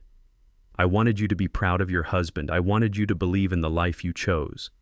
I thought if I supported him, he would eventually find his footing. I thought he just needed time." I pointed to the papers, but he did not use the time to build a career. He used the time to seduce my wife. Jasmine dropped the papers on the bed. She put her face in her hands. "He told me I was his partner," she sobbed. "He told me we were building an empire, and he was taking money from you the whole time. He called me a laborer, I said. He mocked my work. But he had no problem spending the money that work provided. I stood up. I walked over to her. I cut him off today, Jasmine, I said. The cards are dead. The phones are dead. The rent on your apartment will not be paid next month. She looked up, panic flaring in her eyes. Where am I going to live? She asked. That is up to you, I said. You are a brilliant nurse. You have a career. You can stand on your own 2 feet. But you cannot carry him anymore. I reached into my pocket and pulled out one last piece of paper. It was the eviction notice for their apartment. He is in the general ward at the hospital because he could not pay for the upgrade, I said. When he gets out, he will have nowhere to go. Do not let him come to you. I walked to the door. He is drowning, Jasmine, I said. If you try to save him now, he will pull you down with him. Let him sink. I left her sitting on the bed, surrounded by the paper trail of her husband's failure. I knew it was harsh. I knew it hurt. But the truth is a scalpel. It hurts when it cuts, but it is the only way to remove the rot. I drove home to my empty house. The garage door was still open. The ruined Mercedes was still inside. I closed the door. I went into the kitchen and made a sandwich. I ate it standing over the sink. The silence in the house was heavy, but it was clean. The lies were gone. The leeches were detached. Tomorrow the real war would begin. Hunter would sue. Beatrice would demand alimony. They would try to take the house. Let them try. They did not know about the trust. They did not know that the house they thought was their prize did not belong to me at all. It belonged to a legal entity that had very strict rules about morality. I finished my sandwich. I washed the plate. I went to sleep in my guest room. I slept better than I had in years. The foundation was settling. The rebuilding could soon begin. The vultures arrived on a Tuesday morning. I knew they were coming because greed is predictable. When you cut off the food supply to a parasite, it does not just die quietly. It looks for a new host, or it tries to consume the organism it is already attached to. Beatrice and Hunter were desperate. They were injured, humiliated, and broke. They needed $5 million to sue me, but they did not even have $5 to buy lunch. I was sitting on my front porch in my rocking chair. I had a mug of Earl Grey tea in my hand and the morning newspaper on my lap. The sun was shining on the manicured lawn that Hunter had driven over just a few days prior. The house was quiet. The neighborhood was quiet. Then a rusty sedan pulled up to the curb. It was a rideshare vehicle, the cheapest option available. The back doors opened and the architects of my misery spilled out. Beatrice emerged first. She was using a walker. Her movements were stiff and painful, the skin grafts on her thighs and abdomen stretching with every step. She wore a loose floral dress, likely the only thing that fit over her bandages. Her face was pale, devoid of makeup, her eyes hidden behind large sunglasses. Hunter followed. He was on crutches. He moved with a hitch in his hip, wincing as his weight shifted. He wore sweatpants and a baggy t-shirt. The swagger was gone, replaced by a limp of defeat. But they were not alone. A third man stepped out of the front seat. He was wearing a suit that was too shiny and shoes that were too pointy. He carried a laser measuring device and a clipboard. He looked at the house with the hungry eyes of a commission-based salesman. I did not stand up. I took a sip of my tea. I watched them struggle up the driveway. It took them 3 minutes to reach the porch steps. "Get off the porch, Walter," Hunter spat. The exertion had made him sweat. "Get your things and get out." I turned a page of the newspaper. "Good morning to you too, Hunter. I see the recovery is going well." Beatrice stepped forward, leaning heavily on her walker. "This is not a game, Walter. This is my house. I am your wife. I own 50% of everything you have. And since you brutalized us, I am taking my half now." She gestured to the man in the shiny suit. "This is Mr. Sterling. He is a real estate appraiser and broker. We are listing the house today. We are selling it. We need the equity for our legal fees and medical bills." Mr. Sterling cleared his throat. He stepped up, offering a business card that I ignored. "Mr. Jefferson, I understand this is a difficult time, but your wife has explained the situation. In cases of irreconcilable differences and pending litigation, liquidation of assets is often the best course. I can have this property on the market by noon. It is a prime location." I looked at Sterling. He was just a tool, a hammer looking for a nail. "You cannot sell this house, Beatrice," I said calmly. "Watch me," she hissed. "It is marital property. California is a community property state. Half of this brick and mortar belongs to me, and I am cashing out. Mr. Sterling, please proceed with the measurements." I want to know exactly how much this place is worth." Sterling nodded and switched on his laser device. He aimed it at the front door. I put my tea down on the small table beside me. "Mr. Sterling," I said. My voice was low, but it carried the weight of a falling steel beam. "Before you measure anything, I suggest you perform a title search." Sterling stopped. He looked at me, then at Beatrice. "A title search is standard procedure during escrow, sir. We do not need to do that right now." "I think you do," I said. "Because if you list a property that does not belong to the people hiring you, that is fraud, and you could lose your license." Beatrice laughed. It was a dry, brittle sound. "Do not listen to him. He is trying to scare you. He bought this house 30 years ago. We have lived here our whole lives. Of course we own it." I reached under my chair and pulled out a leather binder. I tossed it onto the porch steps. It landed with a heavy thud at Sterling's feet. "Open it," I said. Sterling looked hesitant. He bent down and picked up the binder. He opened it to the first page. It was a deed. A grant deed stamped and notarized by the county clerk 15 years ago. He read it. He frowned. He adjusted his glasses and read it again. "What is it?" Hunter asked, leaning on his crutches. "What does it say?" Sterling looked up. His face had lost its salesman shine. "Mrs. Jefferson," he said, "according to this deed, you are not the owner of this property." "What?" Beatrice shrieked. "That is a lie." "He forged it, and neither is Mr. Walter Jefferson," Sterling continued. He turned the binder so they could see the bold text at the top of the document. "The owner of this property and the 3 rental properties listed on the subsequent pages is an entity known as the Jefferson Family Irrevocable Trust." Beatrice stared at the words. She blinked as if trying to make them change. "Trust? What trust?" "The trust you signed 15 years ago, Beatrice," I said. She looked at me, confusion warring with panic in her eyes.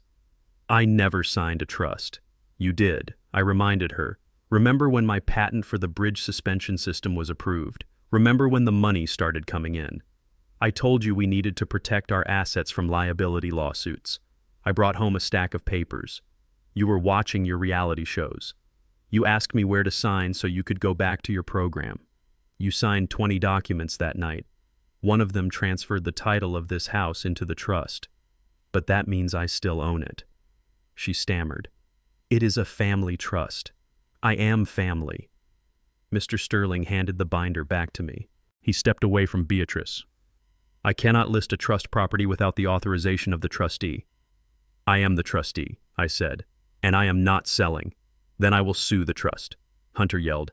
"I will sue the trust for my injuries." "You can try," I said, "but you should probably hear from the trust administrator first." I nodded toward the front door. The screen door opened. Alistair Thorne stepped out. He was wearing a 3-piece suit that cost more than Hunter's entire life earnings. He held a gold-rimmed spectacle case in one hand and a copy of the trust bylaws in the other. "Good morning," Alistair said. His voice was like dry parchment. "Who is this?" Beatrice demanded. "I am the administrator of the Jefferson Family Irrevocable Trust," Alistair said, "and I am here to enforce the bylaws." He opened the document in his hand. He did not need to read it. He knew it by heart. Section 4, Paragraph C, the Morality and Conduct Clause. He looked at Beatrice over his glasses. "This trust was established to provide for the health, education, and maintenance of the beneficiaries defined as Walter Jefferson, Beatrice Jefferson, and Jasmine Jefferson. However, the grantor, Mr. Walter Jefferson, included a specific exclusionary clause." He cleared his throat. "Any beneficiary who engages in acts of infidelity, adultery, or actions that bring public disrepute or significant financial liability to the family estate shall immediately and permanently forfeit all rights, claims, and benefits from said trust. This includes right of residency stipends and inheritance." The silence on the porch was absolute. A bird chirped in the oak tree, oblivious to the financial execution taking place below. Beatrice's mouth opened and closed. Infidelity. "There is a video, Beatrice," I said. "There is a police report detailing the circumstances of your rescue. There are medical records documenting the separation of your bodies. You engaged in adultery in a spectacular public fashion. You brought disrepute to this family on a global scale." Alistair closed the document. "As of this morning, the trust has formally removed Beatrice Jefferson as a beneficiary. You have no claim to this house. You have no claim to the accounts held by the trust. You have no claim to the patent royalties. You are legally speaking a stranger to this estate. No, Beatrice whispered. She swayed on her walker. No, you cannot do this. I was a good wife for 30 years. One mistake cannot erase my life. It was not a mistake, Beatrice, I said. It was a choice. You chose him. I pointed at Hunter. And now you have him. Hunter looked at the ground. He realized the ship was sinking and he was shackled to the anchor. Mr. Sterling, the real estate agent, backed away down the driveway. I think I will be going. This seems like a domestic matter. Good luck to you. He got in his car and drove away fast. Beatrice looked at the house. Her house. The house where she had raised her daughter. The house she had filled with furniture I paid for. I have nowhere to go, Walter, she sobbed. I have no money. I cannot work. I am injured. That sounds like a problem for your partner, I said. Hunter is a young man. I am sure he can find a way to support you. Maybe he can sell that BMW. Oh, wait. That is leased in my name, too. I canceled the lease yesterday. The tow truck is on its way to the impound lot. Hunter looked up. My car. Not your car, I said. Alistair stepped forward. Mrs. Jefferson, Mr. Davis, since you are not residents and have no legal claim to this property, you are currently trespassing. I have instructed the local sheriff to execute a removal order if you do not vacate the premises immediately. Trespassing, Beatrice shrieked. I live here. My clothes are here. I picked up 2 garbage bags that were sitting behind my rocking chair. I threw them down the stairs. I packed for you, I said. It is mostly the clothes you bought with the credit cards I paid off. Consider it a severance package. Beatrice stared at the black plastic bags. They looked like trash. They were her life. Hunter grabbed her arm. Come on, Beatrice, let us go. We will get a lawyer, a real lawyer. We will fight this. With what money, Hunter? I asked. He glared at me. We will find a way. He helped Beatrice turn around. It was a slow, painful process. They hobbled down the driveway, a broken parade of 2. They reached the street just as the rideshare driver, who had been waiting with the meter running, honked his horn impatiently. They got into the car. They did not look back. I watched them go. Alistair stood beside me. That went well, he said. It went exactly as calculated, I said. I picked up my tea. It was still warm. The house was mine. The future was secure, and the parasites had been purged. But the war was not over. They would try to claw their way back. They always do.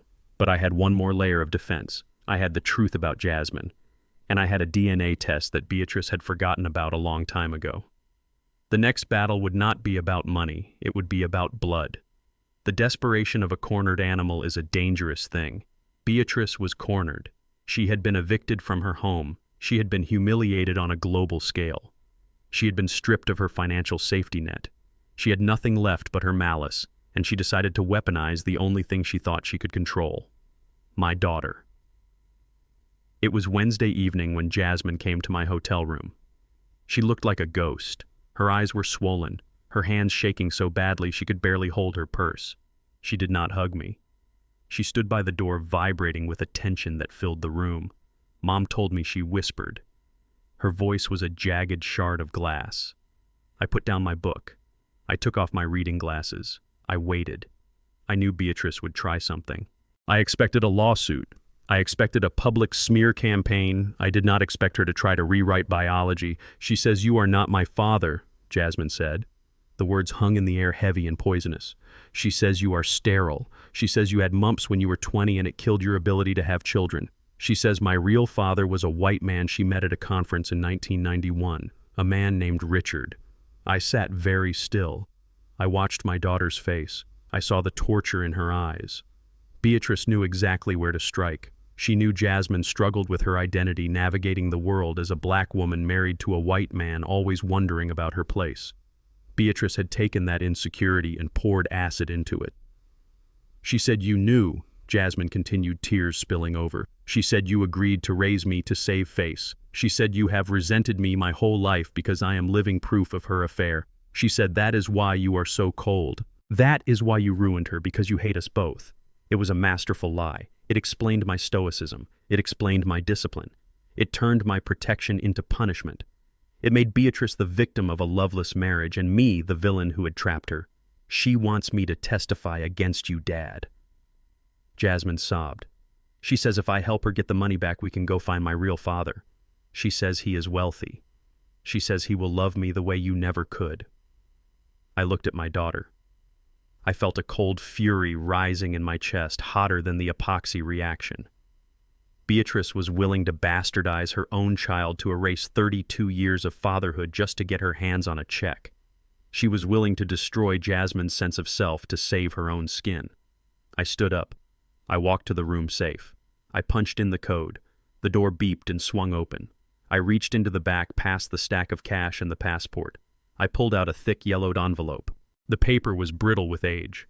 I walked over to Jasmine and held it out. "Open it," I said. She looked at the envelope. Her hands trembled as she took it. She undid the clasp. She pulled out a document dated October 14th, 1992. It was a DNA paternity test. I watched her eyes scan the page. I watched her read the technical language, the allele markers, the statistical probability. Probability of paternity 99.99%.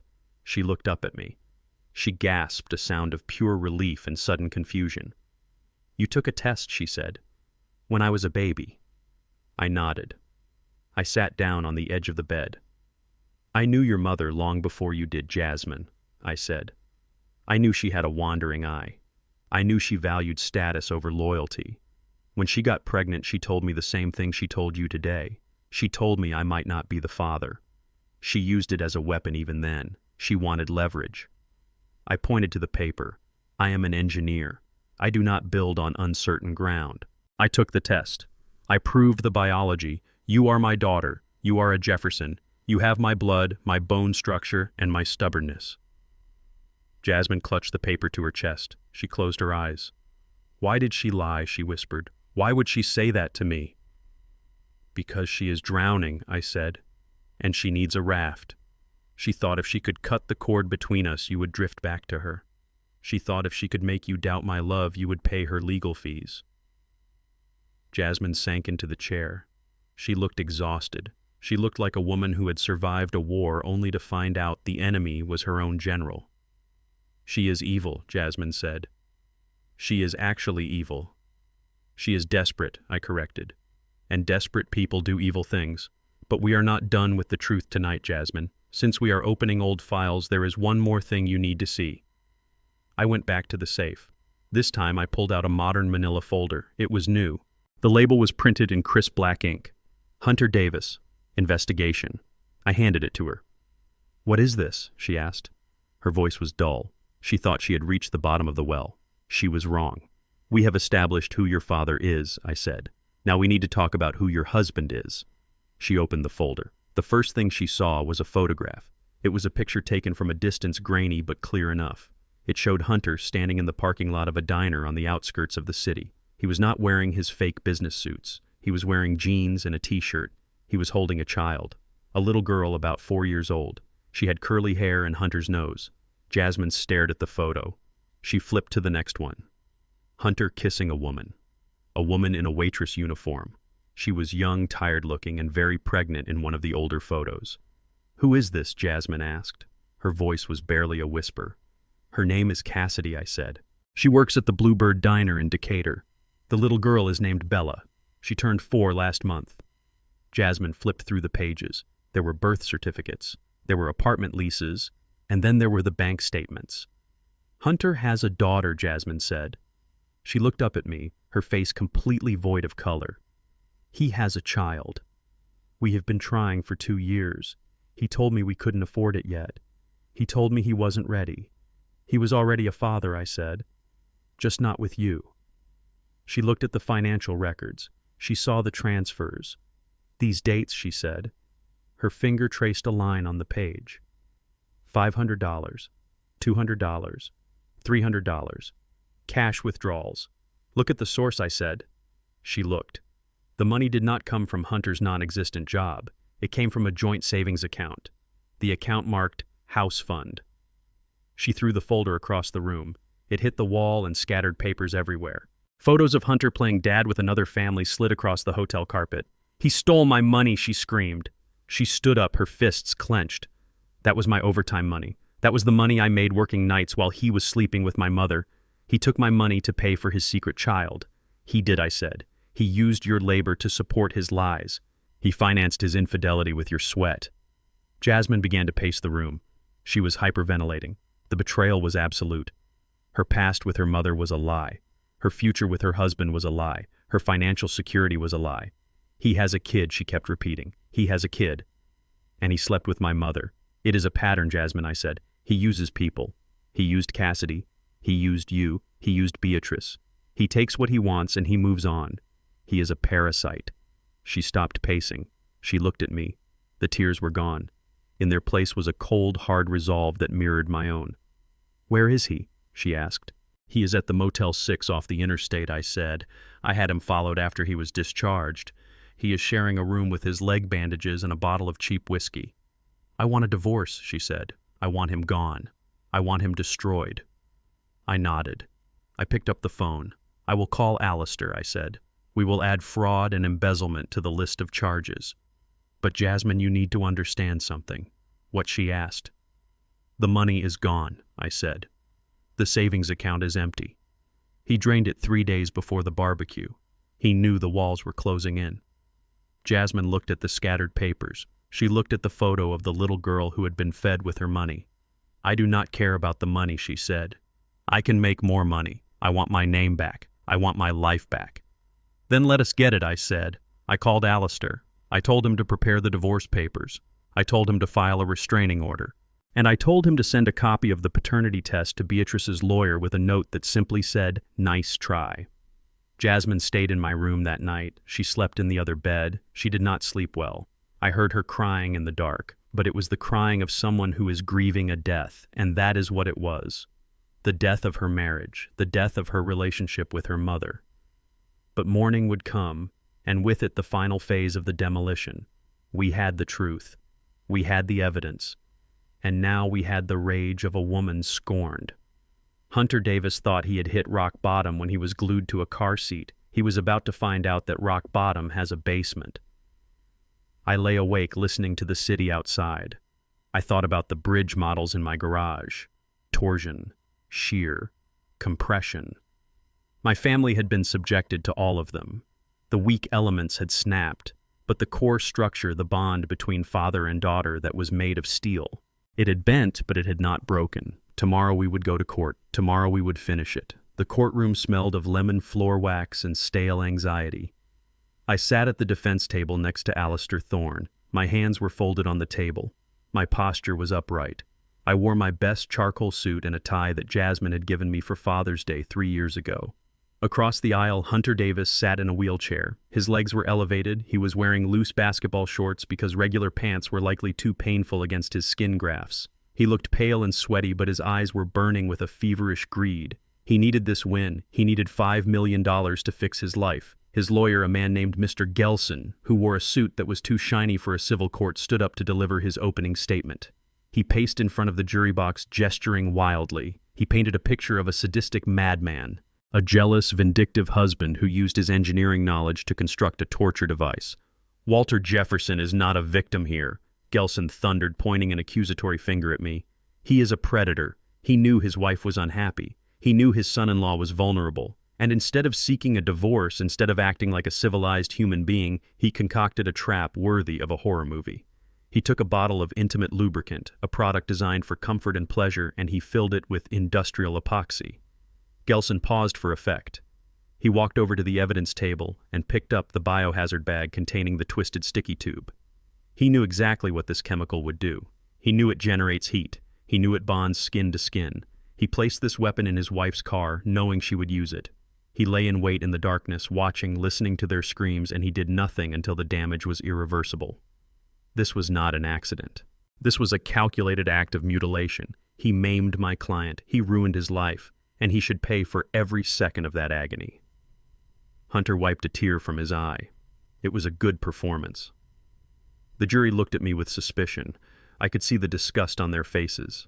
To them, I was the angry old man who had glued two lovers together. It was a compelling narrative, but narratives rely on perspective, and Alistair Thorne was about to shift the camera angle.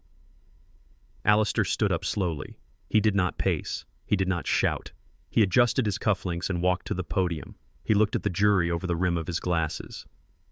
My client, Walter Jefferson, is indeed a structural engineer, Alistair began. His voice was calm, almost bored.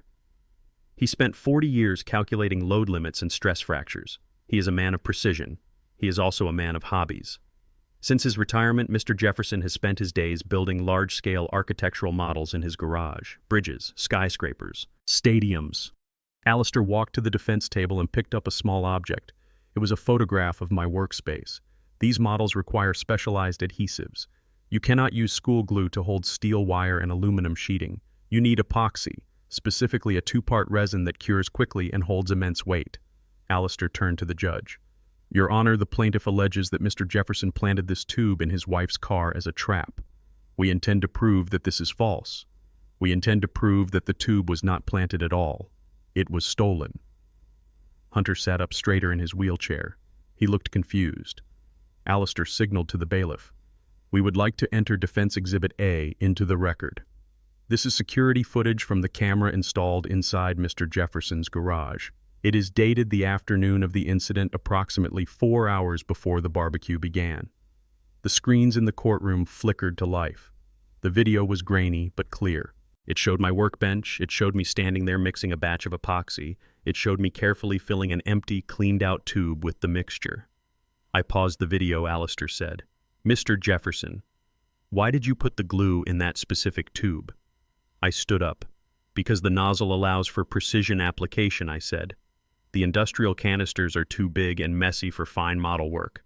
I recycle old tubes that have fine point tips. It is a common workshop hack. Alistair nodded. And did you label this tube? I did, I said. I printed a label with my label maker. It said epoxy. Danger. I pasted it right over the brand name. Alistair resumed the video. It showed me placing the tube on my workbench right next to my model bridge. It showed me turning off the lights and leaving the garage to go inside the house. The garage was empty for an hour. Then the side door opened. Beatrice walked in. She was wearing her bathrobe. She looked around furtively. She walked over to the workbench. She was not wearing her glasses. Beatrice never wore her glasses around the house because she thought they made her look old. She picked up the tube. She squinted at it. She did not read the label. She saw the shape. She saw the brand colors peeking out from behind my label. She smiled. She put the tube in the pocket of her robe and walked out. The courtroom was silent. Hunter's mouth was hanging open. She stole it, Alistair said. Mrs. Jefferson entered her husband's private workspace. She took an item that did not belong to her. She removed it from a safe environment and placed it in her handbag. She did this without her husband's knowledge or consent. Alistair turned to the jury. Mr. Jefferson did not put the glue in the car. Beatrice Jefferson put the glue in the car. She stole what she thought was a sexual aid from her husband's workbench because she was planning to meet her lover later that night. She failed to read the warning label because she refused to wear her prescription lenses.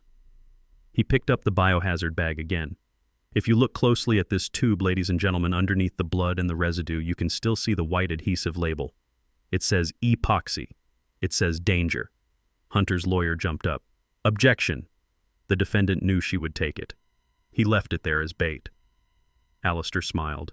It was a cold, thin smile. Mr. Jefferson left his tools on his workbench in his own garage. He is under no obligation to lock up his supplies to prevent his wife from stealing them to facilitate her adultery. If a burglar breaks into your house and cuts himself on your kitchen knife, are you liable for assault? No. Beatrice Jefferson and Hunter Davis engaged in theft and trespassing. Their injuries are the direct result of their own negligence, their own greed, and their own haste. Alistair sat down. The video froze on the image of Beatrice slipping the tube into her pocket. It was the smoking gun. It proved I was not the aggressor. I was just a man who liked to build bridges and a wife who liked to burn them. The jury deliberated for less than an hour. When they returned, they did not look at Hunter. They looked at me. One of the jurors, an older woman, gave me a small nod. We find the defendant, Walter Jefferson, not guilty of all charges, the foreman read. We find that the plaintiff's injuries were self-inflicted due to negligence and theft. We further recommend that the plaintiff be responsible for all court costs. Hunter let out a sound like a deflating tire. He slumped in his wheelchair. He looked at his lawyer, but Mr. Gelson was already packing his briefcase. The contingency fee was gone.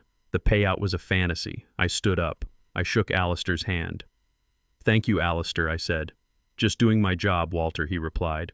"Now, about that countersuit." I looked at Hunter. He was staring at the floor.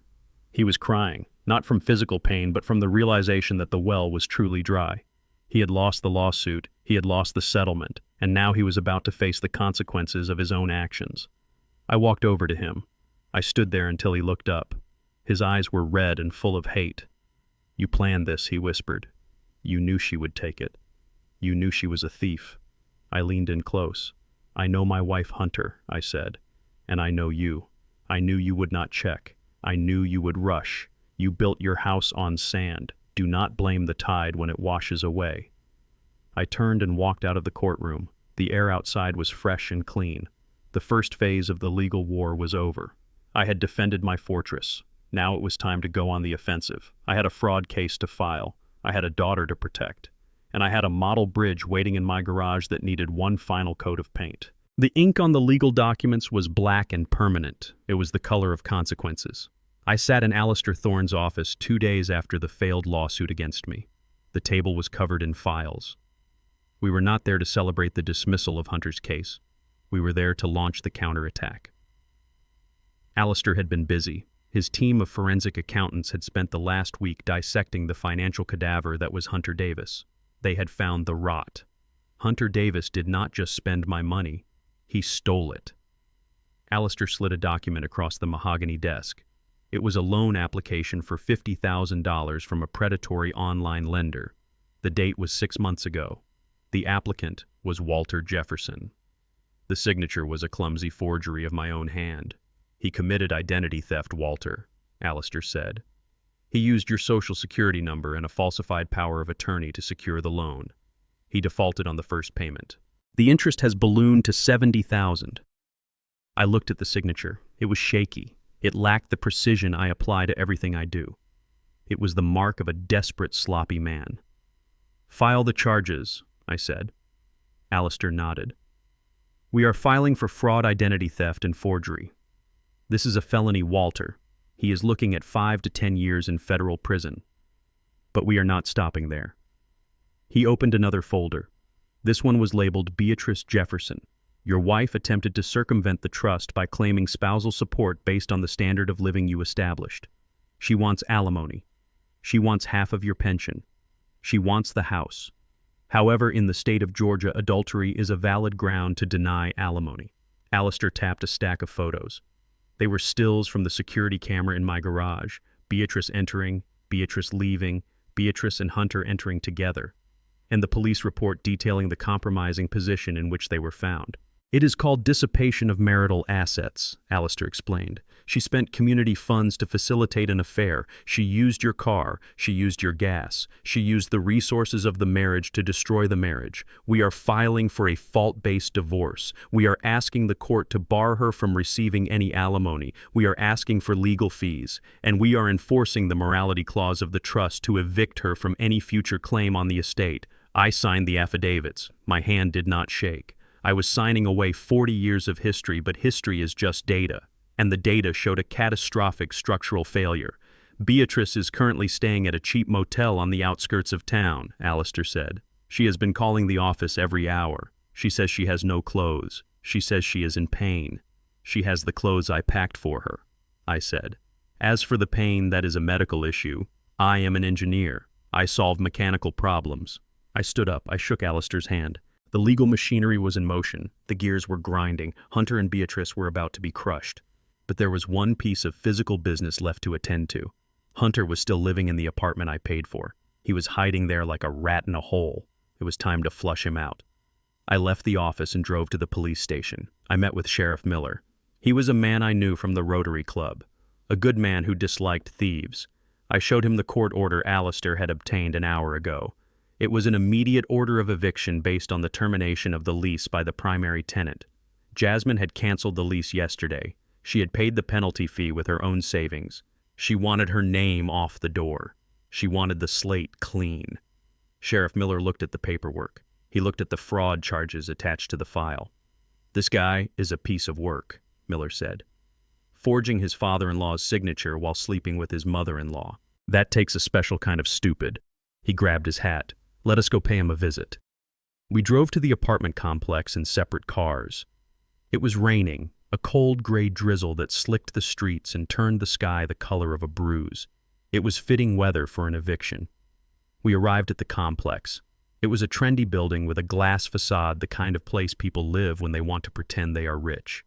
Hunter loved it. He loved the lobby. He loved the pool he never swam in. We took the elevator to the 4th floor. Sheriff Miller walked in front. I followed a few steps behind. I wanted to see his face. Miller knocked on the door. It was a heavy, authoritative knock. "Police, open up." There was silence. Then a shuffling sound. The peephole darkened. "Go away." Hunter's voice was muffled. "I am sick. I am recovering from surgery." "Open the door, Mr. Davis," Miller said, "or we will open it for you. We have a warrant." The lock clicked. The door opened 3 inches. Hunter peered out. He looked terrible. His face was gaunt. His skin was gray. He was leaning heavily on a cane. He was wearing boxer shorts and a dirty t-shirt. The smell of stale pizza and unwashed body drifted out into the hallway. He saw the sheriff. Then he saw me. His eyes narrowed. "What do you want?" he hissed. "You cannot come in here. This is my home. It is not your home, son," Miller said. He pushed the door open. Hunter stumbled back, nearly falling. His legs were still weak from the grafts. "The lease on this apartment has been terminated by the leaseholder, Jasmine Jefferson." Miller continued, stepping into the living room. "You are trespassing. You have 10 minutes to vacate the premises." Hunter laughed. It was a high, hysterical sound. "Vacate. You cannot evict me. I have rights. I have tenant rights. You have to give me 30 days. Miller handed him the paper.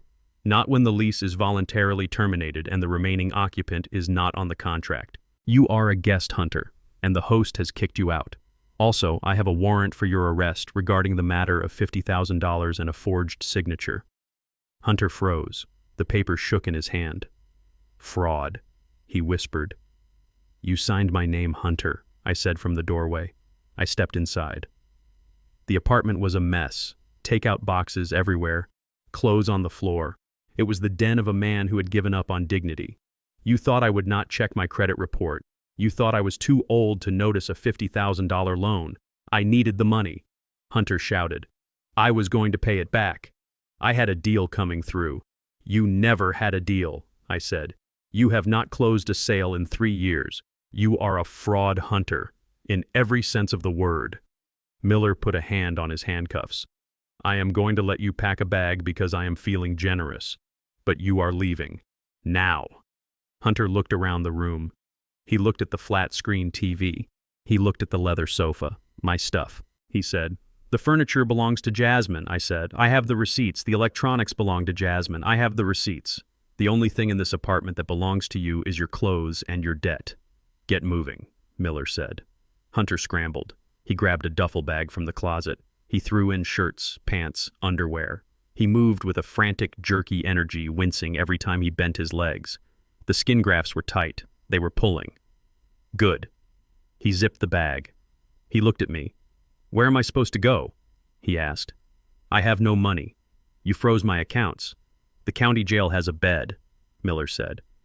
But since this is a white-collar crime investigation and you are not a flight risk due to your injuries, you will be processed and released on your own recognizance pending trial. So tonight you are on your own. Hunter grabbed his cane. He slung the bag over his shoulder. He limped toward the door. As he passed me, he stopped. You ruined my life, he spat. You ruined it yourself, I said. I just turned on the lights. We walked him down to the lobby. The concierge watched with wide eyes as the sheriff escorted the limping man out of the building. We stepped out onto the sidewalk. The rain had intensified. It was a steady, soaking downpour. Miller stopped at his cruiser. You are free to go for now, Mr. Davis. Do not leave the state. We will be in touch about the arraignment. Hunter stood on the sidewalk. The rain plastered his hair to his skull instantly. His t-shirt soaked through. He shivered. He looked at his car parked in the guest spot. My car, he said. Tow truck took it an hour ago, I said. Lease violation. Non-payment. He looked at me. The water dripped off his nose. He looked pathetic.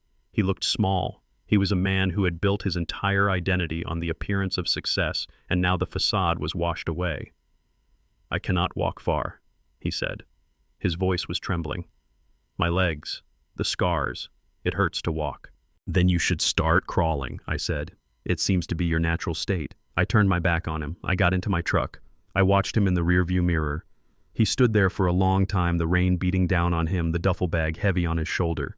He took out his phone. He dialed a number. He waited. He dialed again. No one answered. Beatrice was in a motel with no money. Jasmine had blocked his number. His friends were fair-weather companions who would not answer a call from a man in ruins. He was alone. He started to walk. He limped down the street, his cane clicking on the wet pavement. He looked like a broken insect. I started the engine. I drove home. The final piece of the structure had fallen. The site was cleared. Now there was only silence and the sound of the rain washing the streets clean. The rain continued to fall in sheets, washing the grime off the city streets, but failing to cleanse the rot that had infected my family. I sat in my living room, the lights dimmed, listening to the rhythmic drumming of water against the roof. It was a sound I usually found comforting, a natural constant in a chaotic world. But tonight, it sounded like a countdown. I knew the silence would not last. I knew the desperation outside would eventually find its way to my doorstep. Miles away in a cheap motel room that smelled of mildew and regret, Beatrice sat on the edge of a sagging mattress. I know this because she told me later, screaming it through the wood of my front door, but I can imagine the scene with the precision of a crime reconstruction. She was alone. Her bandages were itching. Her body was aching from the trauma of the surgery and the humiliation of the eviction. She had no money. She had no car. She had no dignity left. She reached for her phone. There was only one number she thought could save her. Not mine. She knew that bridge was burned. She called Hunter. She dialed his number with trembling fingers. She thought they were partners. She thought their shared trauma had forged a bond. She thought he loved her. It was the final delusion of a woman who had spent her life chasing reflections in a mirror. Hunter answered on the second ring.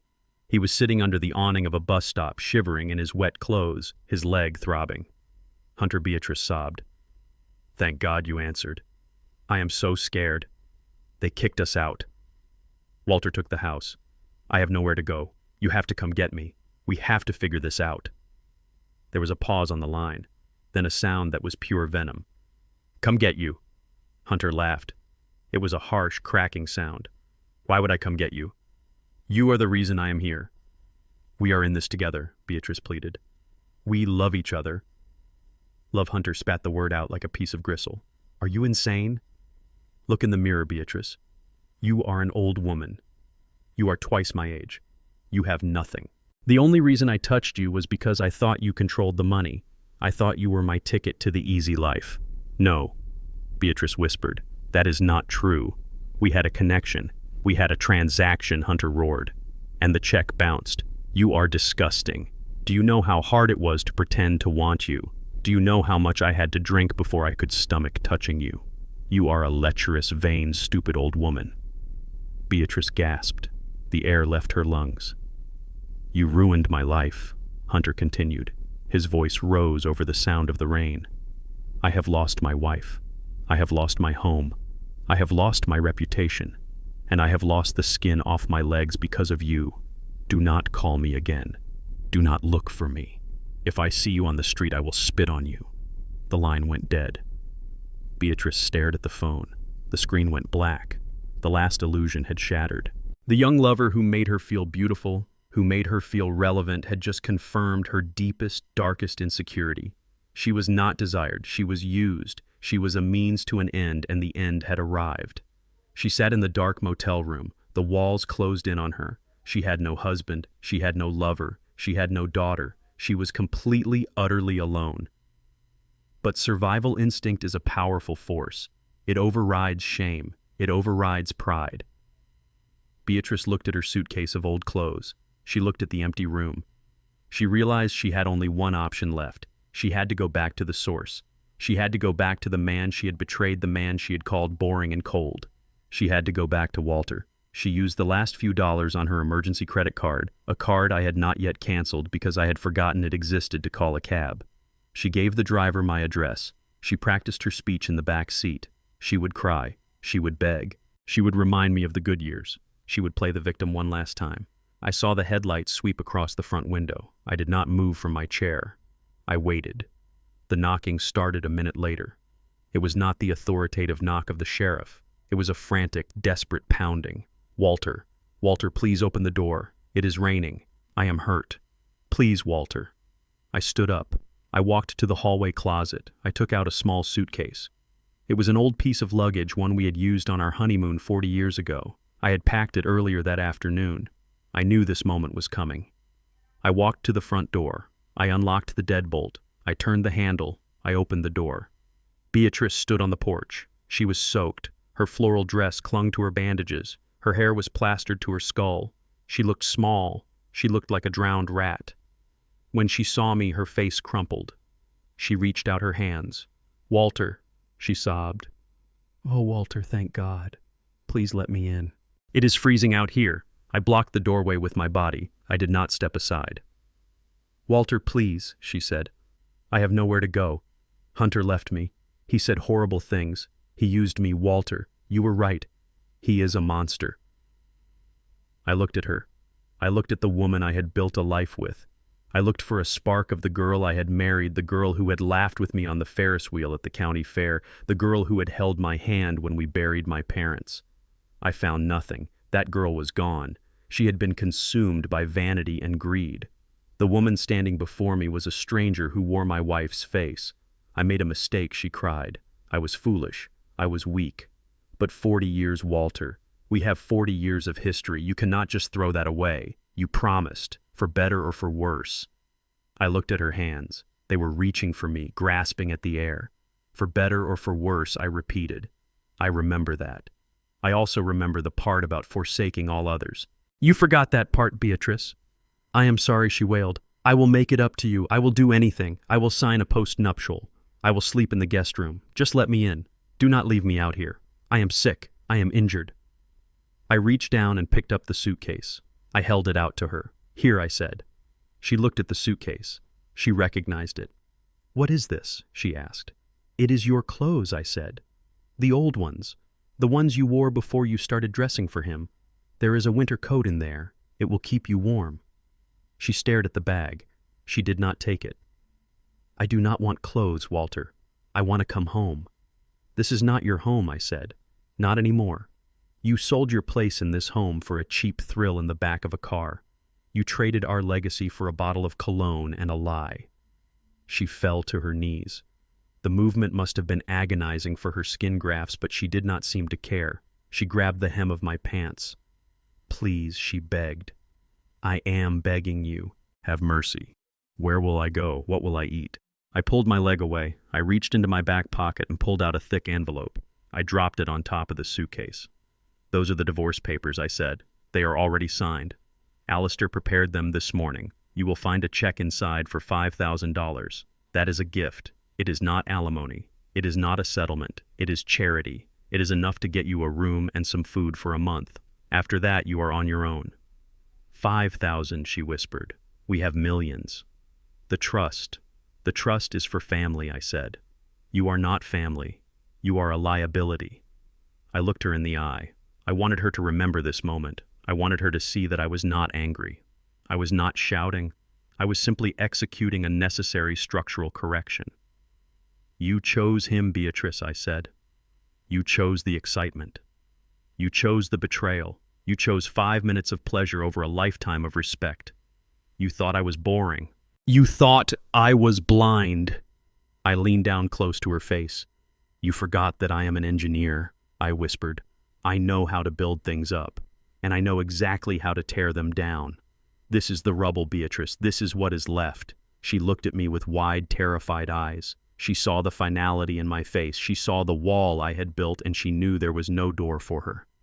"Please," she whispered one last time. "Goodbye, Beatrice," I said. I stepped back. I closed the door. I locked the deadbolt. I slid the chain into place. I stood in the hallway and listened. I heard her screaming my name. I heard her pounding on the wood. I heard her sobbing. I turned off the porch light. I walked into the kitchen. I poured the rest of my tea down the sink. I washed the mug and placed it in the drying rack. The screaming outside eventually stopped. I heard the sound of the suitcase being dragged across the porch. I heard slow, limping footsteps going down the stairs. I went into the living room and sat in my recliner. The house was silent. The rain drummed on the roof. It was a clean sound, a washing sound. I closed my eyes. I felt a deep, profound exhaustion settle into my bones. It was the fatigue of a man who has held up a heavy weight for too long and has finally let it drop. The marriage was over. The betrayal was purged. The parasites were gone. I was alone in my house. But for the first time in years, I was not lonely. I was free. I thought about Jasmine. She was hurting, but she was free too. We would rebuild. We would start over. We would design a new life, one built on honesty and reinforced with loyalty. I got up and turned off the lights. I walked up the stairs to my bedroom. I lay down in the bed that was now mine alone. I stretched out. There was so much room. I listened to the rain. It sounded like applause. 6 months is a significant amount of time in the world of structural engineering. It is enough time for concrete to reach its maximum compressive strength. It is enough time for a foundation to settle into the earth. And as I discovered, it is enough time for a human being to shed an old skin and grow a new one. I sat in my home office on a crisp Saturday morning. The room was quiet, filled only with the sound of turning pages and the clicking of a calculator. Across the desk from me sat Jasmine. She looked different. The dark circles under her eyes were gone. The slump in her shoulders had vanished. She wore her hair cut short, a sharp professional bob that framed a face which had finally stopped apologizing for existing. She was reviewing the quarterly performance reports for the Jefferson Family Trust. So this allocation here, she said, pointing to a column of figures with a pen. The real estate holdings in Vietnam, they are outperforming the domestic bonds. Should we rebalance the portfolio or let it ride? I looked at her. I did not see the nurse who had wept in a hospital hallway. I did not see the wife who had been duped by a con artist. I saw a Jefferson. What does the risk analysis say? I asked. She looked at the data. She tapped the paper. The market is volatile, but the asset class is solid. We hold. I nodded. Good decision. We hold. She closed the folder. She leaned back in my leather chair. It was too big for her 6 months ago. Now she seemed to fill it. The divorce decree arrived today, she said. Her voice was steady. It is official. I am Jasmine Jefferson again. No hyphen, no Davis, just me. How do you feel? I asked. She thought about it. She looked out the window at the oak tree in the front yard. I feel lighter, she said. I feel like I was carrying a backpack full of rocks for 3 years and I just realized I could take it off. She looked at me. I went to therapy yesterday, Dad. We talked about you. I stiffened slightly. I braced myself for the accusation, for the lingering resentment about the garage, about the glue. We talked about protection, she continued. My therapist said that sometimes love looks like a shield and sometimes it looks like a sword. You use the sword. It scared me at first. But now I realize that without the sword, the vines would have strangled me. She reached across the desk and took my hand. Her grip was firm. You saved my life, Dad. You did not just save my finances. You saved my future. I squeezed her hand back. I did not say anything. Engineers do not need to fill the silence with empty words. The structure was sound. The load was supported. That was enough. Jasmine stood up. She picked up the folders. I am going to the bank to deposit the rent checks, she said. Then I am going to the gym. Do you want to get dinner later? I am buying. With your own money, I asked. She smiled. It was a sharp, confident smile. With the dividends I earned, she said. She walked out of the office. I listened to her footsteps on the hardwood floor. They were heavy, purposeful steps. She was not tiptoeing around anyone anymore. She was walking on her own ground. I stood up and walked to the window. I watched her get into her car. It was a modest sedan, reliable and paid for in cash. She backed out of the driveway and drove away.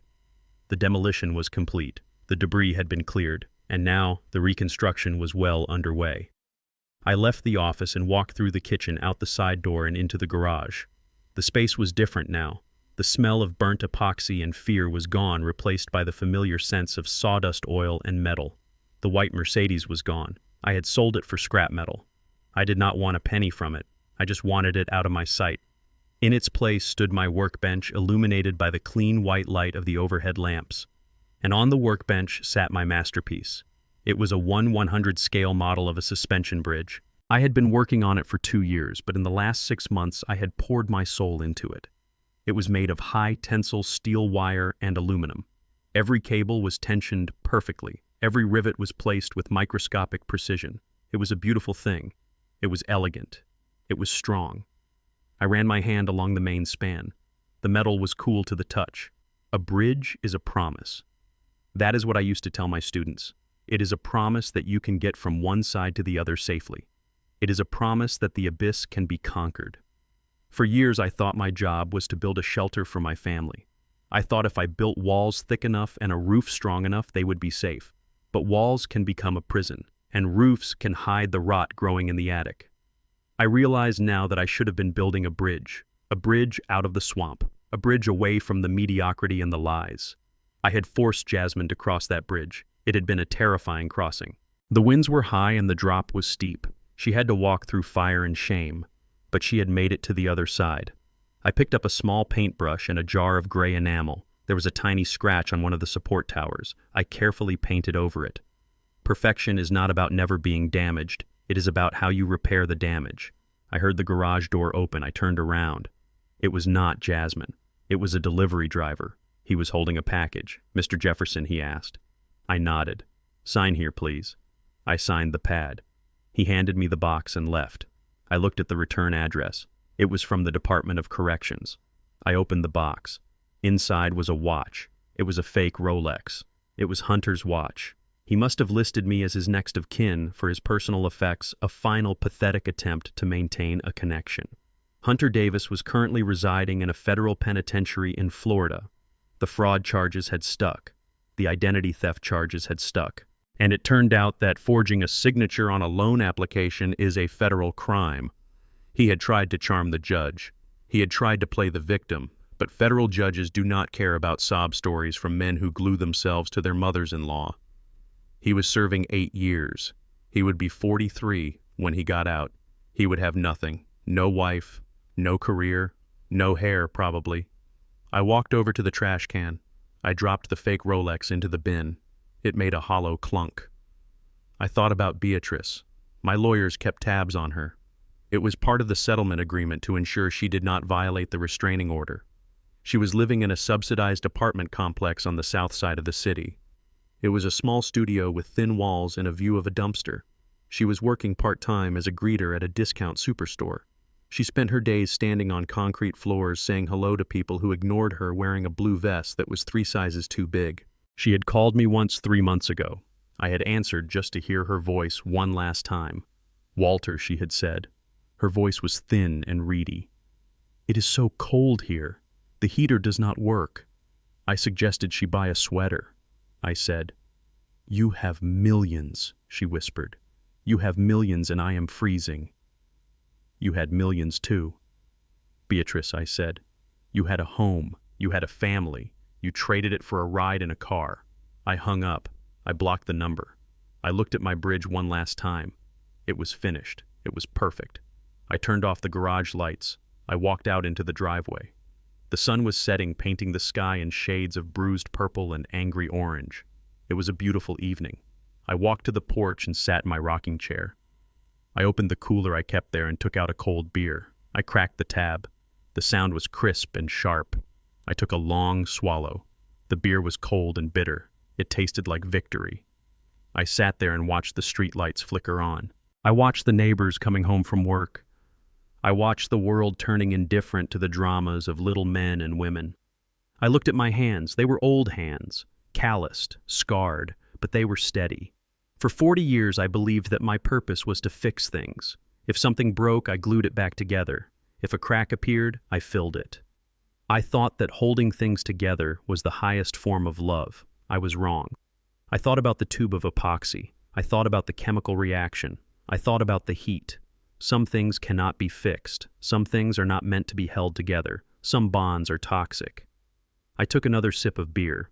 I used to use glue to build my life. I used it to hold my marriage together, to hold my family together, to hold up the facade of a happy home. But glue is just a surface bond. It does not change the nature of the materials it connects. If the wood is rotten, the glue will fail. I learned that sometimes you have to be the demolition expert. You have to place the charges. You have to blow the pillars. You have to let the whole thing come crashing down so you can see what is left in the rubble. And what was left was me and Jasmine and a bridge made of steel. That was enough. I closed my eyes and listened to the silence. It was not empty. It was full of peace. I finished my beer. I crushed the can in my hand. I tossed it into the recycling bin. Tomorrow I would start a new project. Maybe a skyscraper. Something tall. Something that touched the sky. But for tonight, I was just a man sitting on his porch watching the dark and enjoying the fact that for the first time in a long time, nothing was stuck to me that didn't belong there. This experience taught me that silence is never synonymous with submission. Often it is simply the gathering of strength. For decades, I believed that being a provider meant enduring disrespect, that love was a limitless resource one should give even to those who poison the well. I was wrong. True strength is not found in holding a rotten structure together, but in having the courage to let it collapse so you can build something solid on the ruins. Dignity is non-negotiable, and sometimes the most loving thing you can do for yourself is to cut the cord no matter how much it bleeds. If you enjoyed this story of precision justice and structural correction, please hit the like button and subscribe for more tales of resilience. And tell me in the comments, would you have used the glue or would you have just walked away?